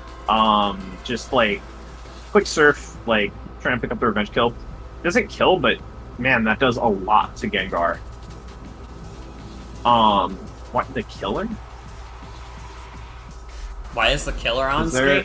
I forgot to put Yakuza 9 off the screen! What the fuck? It's just been there? Oh, I just looked at the screen. What the fuck? I've had that up at multiple points to cover, like, Pokemon that don't have portraits. But I keep forgetting to take it off. And nobody in chat has been pointing it out because they all think it's really fucking funny.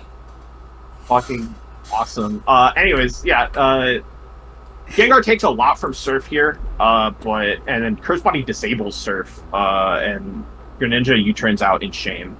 And we also get that this is a, like, really slow Gengar. This is like a modest Gengar or something. And every wall is 14. Yeah, Psychic Noise is kind of tech for the Arceus fighting, and then also burns it. So it's in kind of a precarious situation. Not the worst, though. It's clearly a special set.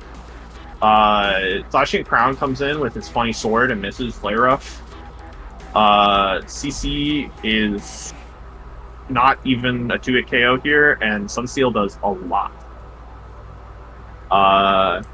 But Chiyu gets an opportunity to come in on this Morning Sun and clicks Overheat and kills Arceus fighting.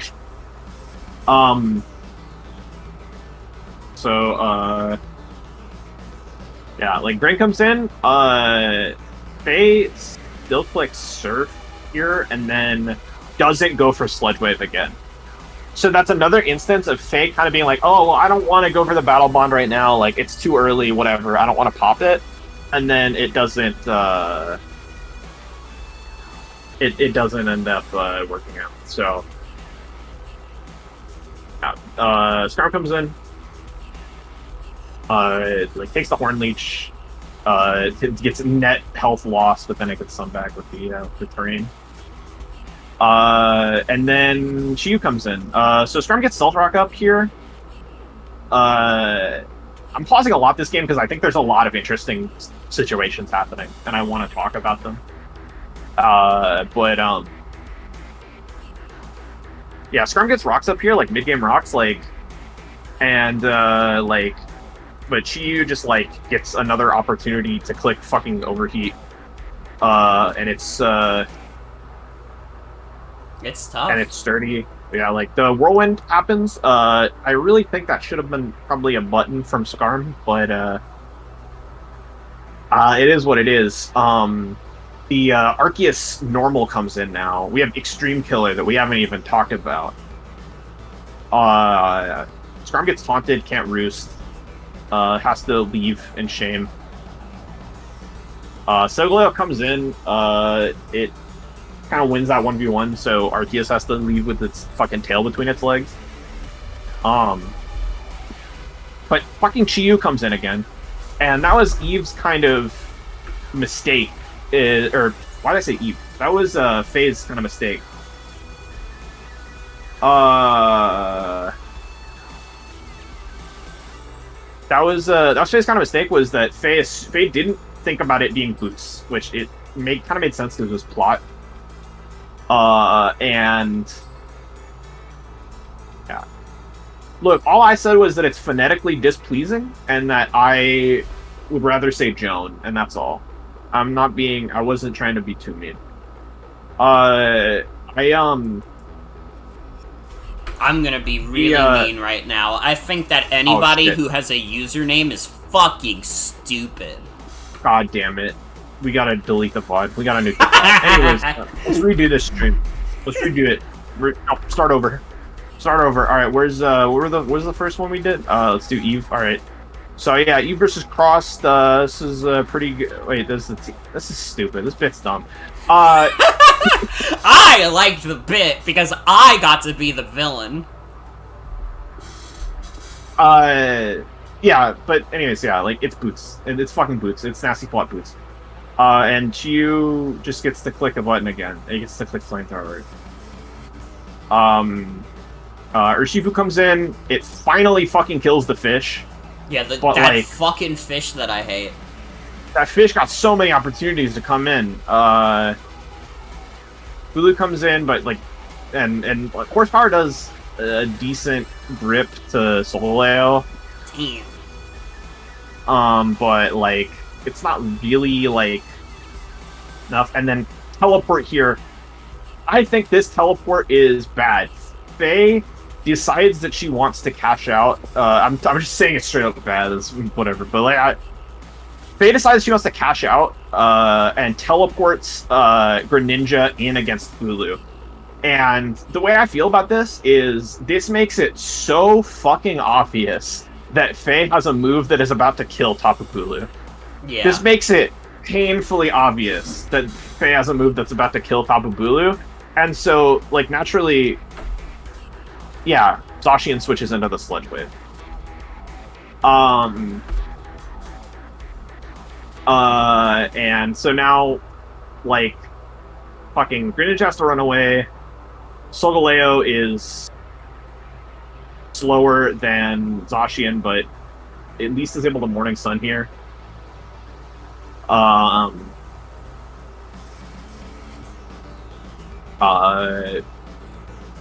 Second Morning Sun gets back up to full, which is great. Solgaleo has been very sturdy this game.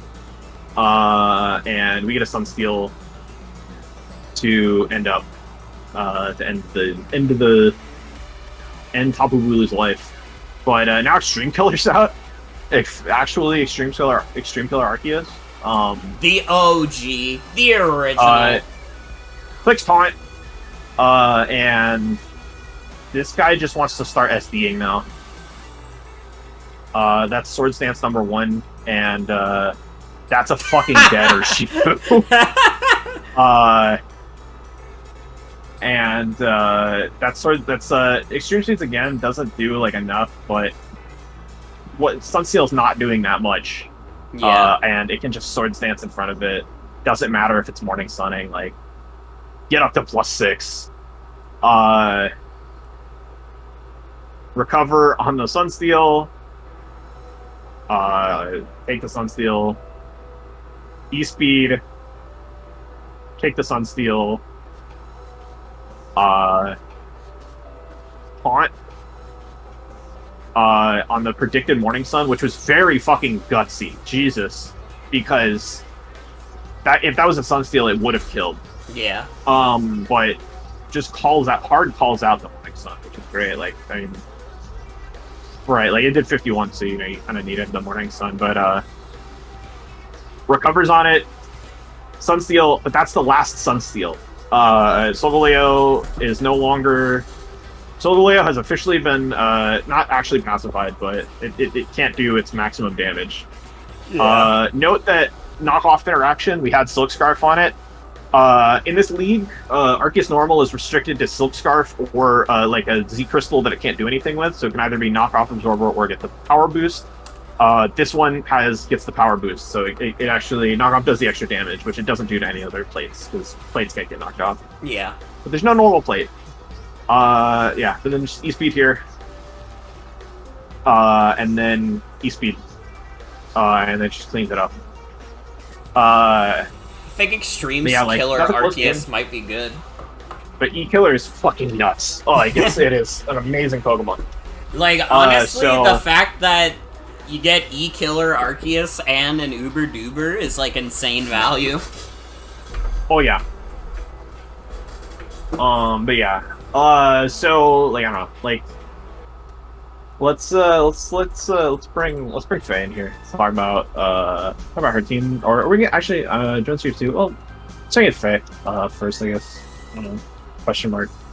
You're here for a sec? Okay, if you're here for a sec, merely a sec, then let's talk about your team first. So I'll invite you in.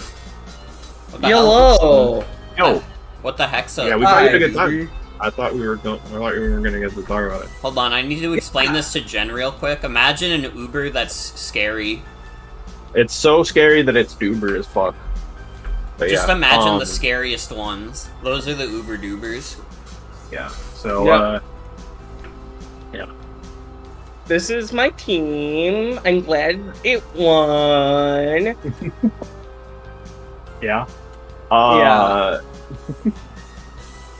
Yes, so a lot of my choices were very offensive in nature. So I was actually really scared about Solgaleo in particular. Yeah. So that's honestly, why Chi-Yu was like a snap pick for this team. Yeah. Your fear of Solgaleo was justified. That thing didn't die for a long time. Yeah. Like, and I'm glad that I managed to eventually break it. Actually, Taunt on Arceus was somehow a last-minute decision, but like thinking about it now, that shit was super necessary. Yeah. Taunt, like, good old Speed Eater here. I thought I named him Saturn. I might have renamed him Saturn in my next match. Obviously after Saturn eating its child. Speed Eater here after being the very fast Extreme Speeder. Also, I got knocked off. My Arceus got knocked off. Yeah. Which is sad. The only thing that can happen to normal Arceus because it's wearing a non-plate. Yeah. Well, you can hold a Z crystal. You can hold a useless Z crystal too, to be fair. But yeah. Like you're gonna it gets knocked off. Yeah, the Z crystal won't do the 20% buff. Yeah. So having taunt on this Arceus stops teleport, which is super huge. I almost forgot that he gets teleport, but like the fact that Nebby has teleport is the reason that Pokemon Sun and Moon have a plot. So it makes sense that like he actually does learn teleport, and then teleport became a useful move the generation after. So blocking Morning Sun and teleport is huge, and without it, Arceus would have absolutely lost to that Solgaleo. Really would have been way fucking harder.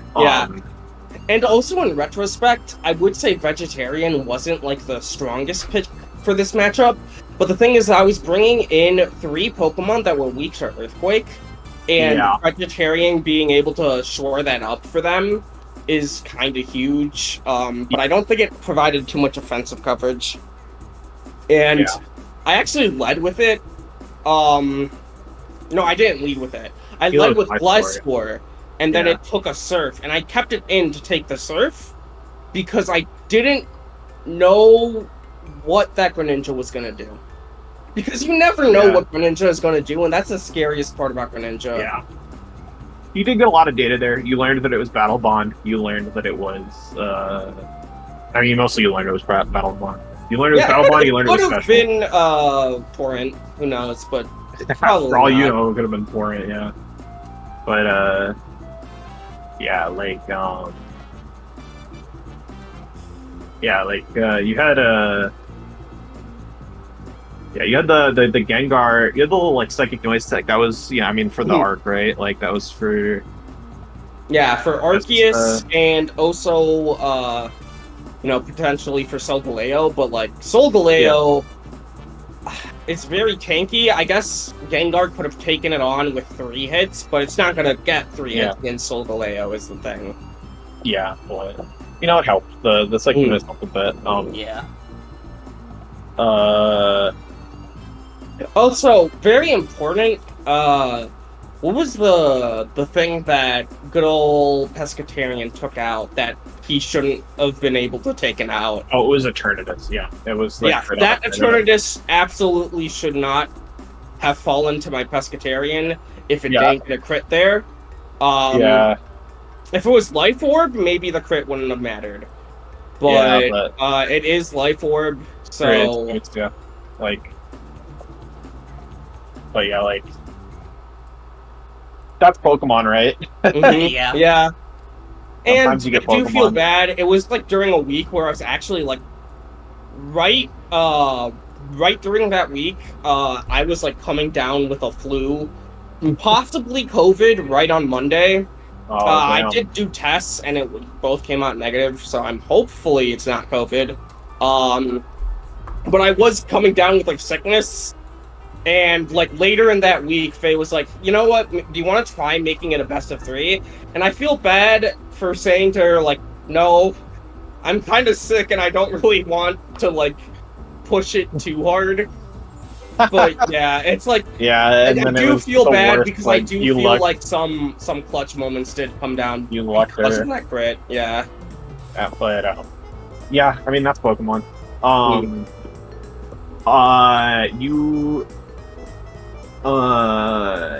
You were. Let's say. But I don't know, like, ultimately, being Boost was really good for Chiyu. It got so many opportunities because of the Boost. It killed so many things. It was a really... It's a villainous Trish. It's got that bad pussy. Yeah. It's really I mean, that's a way to put it. But, Zacian did a lot, too. Zacian... Well, actually, no, it didn't do a lot. But it tried to do stuff. Intimidated people into thinking it was going to do a lot. Yeah. Sometimes the scariest button is the one you don't press. Zacian is debatably on Fraud Watch right now, but I'm not going to put Zacian on full Fraud Watch yet. But, you know, it was still, like... That's what I'm saying, like, the United States nuclear arsenal is on Fraud Watch, right? It's like... It's not being used, you're right. I guess so. Like, it's there, and it's there for a purpose. Alright, but yeah, like... This is, anyway, you know, it's kind of crazy that you have, like, the same opinion as Trump's new VP. Anyways, this is getting political, boy. Listen, I'm not posting about the fucking towel boy shit. I'm not gonna get compared to fucking hillbilly Highlander or whatever the fuck his name is. Hillbilly Highlander, whatever. Anyways, do you have final thoughts on this team? No, I'm playing Dokapon Kingdom Connect right now, and it's my turn. Wait, that's badass. Oh, okay. Alright, good luck in Dokapon. Don't, like... I hope that your, like, crit luck doesn't come back around to you and you lose really bad in Dokapon. Yeah, I hope not either. Good. That sounds scary. And my favorite Pokemon... My favorite Pokemon on the team, I mean, it has to be Pescatarian, right? That, that crit Dark Pulse on the Eternatus was clutch as fuck. That was the saddest thing, but also the scariest thing. Yeah, I'm not allowed to say Pescatarian? Why? It got so many opportunities, and I wasn't even, like, the crit wasn't, like, the crit wasn't the thing that I thought was, like, really good about it. The thing I thought was really good about it was just, like, how well Joan was able to take advantage of, like, Boots Chiyu to come in, like, a million times to kill so many things, or threaten out so many things. Like, it's just, like, so much offensive pressure came from that fucking fish. But anyways, let's bring Faye in and hear her side of the story.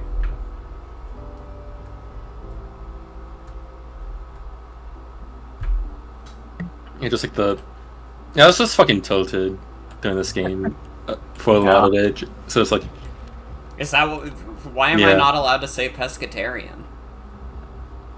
No, forget about that. It just nothing. I want to know. Mean to me. You're mean to me. Okay. You just said in chat you're not allowed to say Pescatarian and didn't elaborate. She's her. She doesn't want she doesn't want you to say that she's you as your favorite. That's all.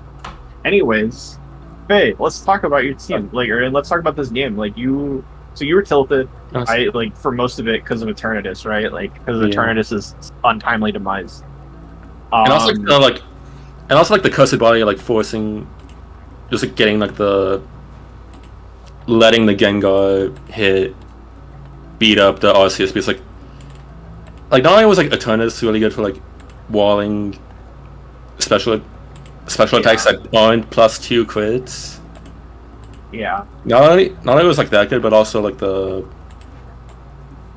Arceus was also her team was really weak to a fast special attacking fighting type. Yeah. And just having those neutralized so quickly was tilted me a lot, but yeah. I was so confident about these two cooking, and getting denied that was upsetting.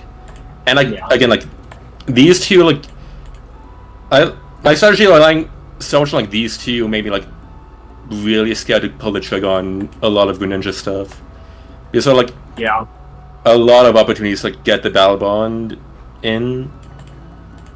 But, not even just with the cheat with the Tapu Bulu, but also even with the Gengar, it was, I'm pretty sure still a roll to kill with Water Shuriken if I wanted to go for it. Yeah. Yeah, no, I just I understand Tilt is brutal. Tilt can make you make a lot of really bad decisions. Obviously you weren't in an unwinnable game state after those things happen to you, but it's just you just get so freaked out. Yeah. And you're not making rational decisions. You're not Yeah, it was like what it felt like happened was like yeah, it was like an 8-2 what felt like an 8-2 matchup suddenly becoming like 5-5 with tilt with tilt factored in. Yeah, something like that. I mean, yeah, that makes sense. And like yeah, like I don't know. I mean, we can talk about the team though itself. Yeah. Like you had so you talked about the arc and the Eternatus. Yeah, like the Eternatus was kind of like mid game, checked like stuff like Q, whatever else, right? And like both of them were speed creeping the Chi Yu instead of Gengar. Because like I like figured they got both like tank hits fine from Gengar if Eternatus was alive to do it. Yeah. Like, yeah. Solgaleo did its job. Yeah. I mean, it did great. I don't know. So I definitely should have like knocked off like way earlier or like just switched out expecting a taunt on it. But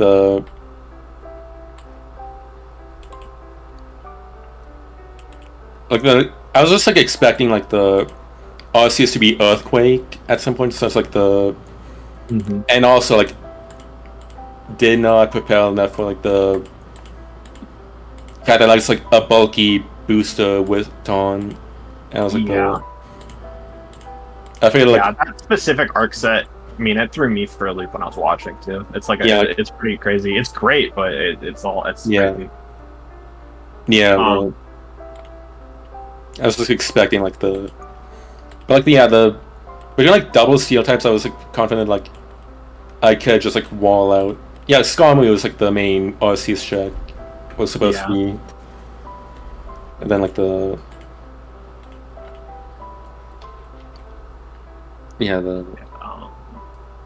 is like a normal Skarmory set. Yeah. Like like rocks was like mainly because like again like Chi Yu and like Kyurem were like the main things I was scared of. So like I feel like prioritizing that would be better than. Yeah, the Chi Yu, like I don't know, like I assume Tilt just kind of completely blinded you to the fact that like Chi Yu is definitely boost. Yeah. Like I'm sure you're just like thinking about it and you're just like it just wasn't even going through your brain because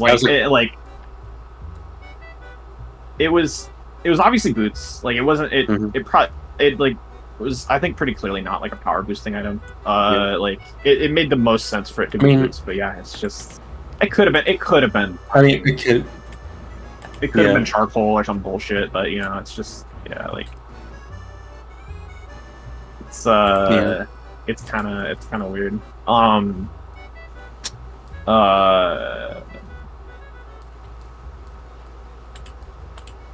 And then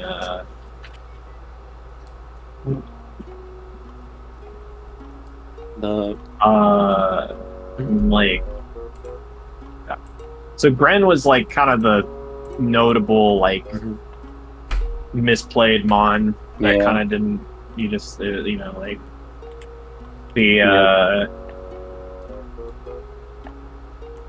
taking the curse body sucked, but like other like it was kind of misplayed in general. Like and I know you agree with that. Again, Tilt, right? It's brutal. It comes for us all. Like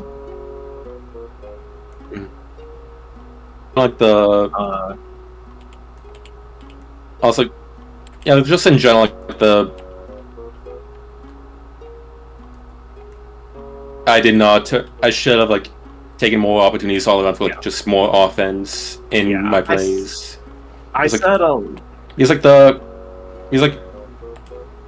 Jones' team did not have like the much of a defensive backbone, so like it really did like hinge on me like me not playing like aggressively enough gave her all the opportunities to just bring it back. One thing I said a lot like while I was watching it kind of after was just like it felt like you just weren't clicking the thing in front of you a lot of the time, and it just like that can be a real problem sometimes. When you're like and you're just trying to play like this balanced style, and you're trying to just you know, like the main keep the, again, keep like the, you know, like you already mentioned, like I was just hoarding the battle bond the whole time, and then the teleport, and like the fact that like it just obviously it read like a lot like it was Ice Beam plan, but or whatever, and so like if I just like pull out the Sludge earlier, then I wouldn't just like it did specifically like. This was boost specifically because like I was like calcing the Arceus, and like it could like force damage on Arceus by like surviving a single extreme speed with like max adamant and silk scarf. I didn't like deal with the same thing with Urshifu. It's like if it was like bulkier, then like it could have survived like a +2 extreme speed, but that did not. Yeah. That shit's really hard to survive, so I understand. I don't know, like, yeah. Overall, like, shit happens in months. I think there are a lot of lessons and takeaways from that match, even though it was, I know it was disappointing for you.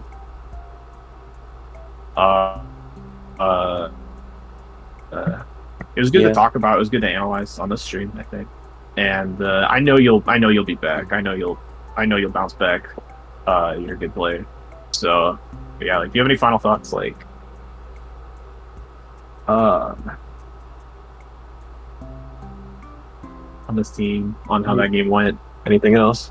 I mean, I think I have mentioned this before, but like, if it was like the nasty plot psyche, then like I would have accepted it more than like I was like that was like that was the risk I knew I was taking with that stay in. But like the Gengar getting cursed body like did tell me like the tell from that like after the game ended, like I got over the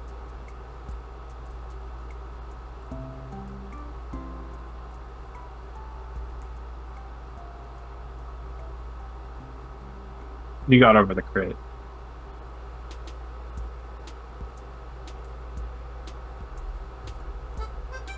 Oh, what the fuck? Oh, Faye got knocked out of the thing. I don't know what the fuck happened. I just misclicked. Yeah. Oh, okay. Hi, Faye. Yeah. Anyway, so you got over the crit. I got over the crit after a bit, but then like it was just like when I thought back, like the tilt after the game, and then like the tilt from the lingering like madness from the cursed body like stuck around like way longer because like I did like Toxic Spike on it, just like trying to like force in Gengar because like it would have a bad matchup into Greninja, and then the Surf getting cursed body did make that not work anymore. Yeah, but yeah, that's Mon sometimes. Yeah, like, I mean, good shit. Like, this probably should have been. This actually should have been like Ice Beam over Sludge Ray, because like I think I just chose it just like a neutral hit on Rotom or something. But it's like, I mean, there's like worse. Like, not even like a super effective. Like Rotom wasn't that like threatening to me between the Arceus and Eternatus both being good at taking special hits. Yeah. I mean. Yeah. Oh yeah, I just remember like the Solgaleo being mixed bulk. Oh yeah. I think that was like for Kyurem. It was like. Yeah, that makes they were trying to go for like a mixed like Earth Power set. Yeah. I think but I think we do gotta call it. About now, like, good shit. Like, overall, like, I know it was tough. I know you felt kind of cheats, but it happens. I think you built well. I think you played like to the best of your abilities within the reality of just we being fucking tilted, and it happens. But we move on and we grow, and we live to win another day. This is the gamer's motto. The game is called Peace, Love, Unity, Respect. Salute. Salute. So yeah, we're all done. That is everything for this week. We can, I guess, look at the rankings. It's not. The rankings are literally like. The rankings are not like they're not really that meaningful because it's just the people who won and the people who lost. Yeah. Steven is currently number 1 due to winning 6-0, and I'm number 2 due to winning. Me and Tristana are number 2 due to winning 5-0, and it just goes down like that. But you know, we can look at it real quick. It's funny. It's funny. But yeah, good shit to everybody. Thank you to everybody who came around for the stream. Thank you, Morgan, as always. It's no problem. You're way better at talking about Mons than I am. This doesn't show though that I won my match this week, but we'll talk about that next week. Yeah, that hasn't gotten written down. Yeah, that's next week. That's next week's material. Next week's material? Yeah. Your sneak preview is that Morgan's riding high. Yeah. Yeah, good shit, everybody. See y'all. I'm gonna hop off. Morgan's gonna do whatever she's gonna do. Yep. But yeah. Bye-bye. Thank you. Alright. Well, that was the draft league for the week. Very funny that I'm in 8th just because I had that really close game against WAFFLOES, but I can live with it. I can live with it. And, again, next week, we're doing a little better. We're doing a little better. Gotta admit. But we'll see how all things go. This was like 3.5 hours. Holy shit. We're really bad at brevity. It didn't help that I kept, every so often I would chime in with a stupid joke that would stun lock everyone for like 30 seconds.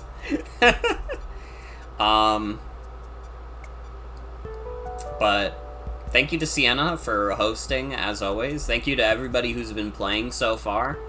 I didn't say the favorite person on FaZe team. I liked, I was trying to get control back, and I got really distracted by me saying go to penis. I liked Solgaleo. I forgot his name. I forgot the lion's name. I liked Solgaleo. I thought he was cool. And he tried his best despite the circumstances. And he's male, by the way. He is male. Okay.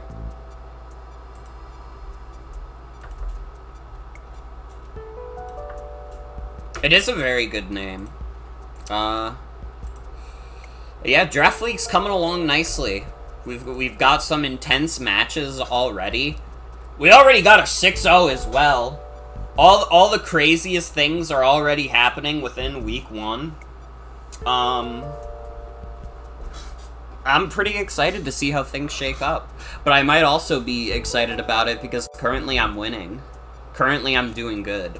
It's like a completely different story from last league where I only barely got into playoffs. Why is there Phil? Have you never seen the Dr. Phil screen?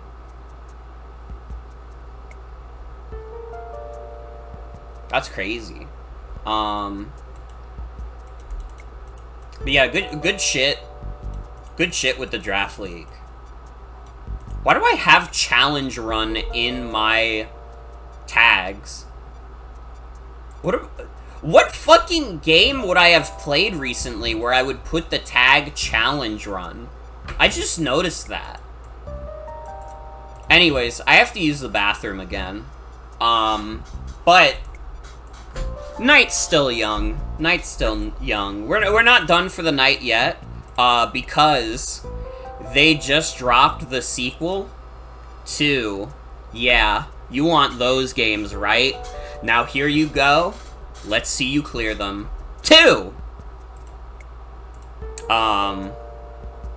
And I want to check it out. And I want to play it. And I want to try and beat it. Not tonight, because that would take a lot of effort, but we can make some progress. We can make some headway. I'll see you all in a bit.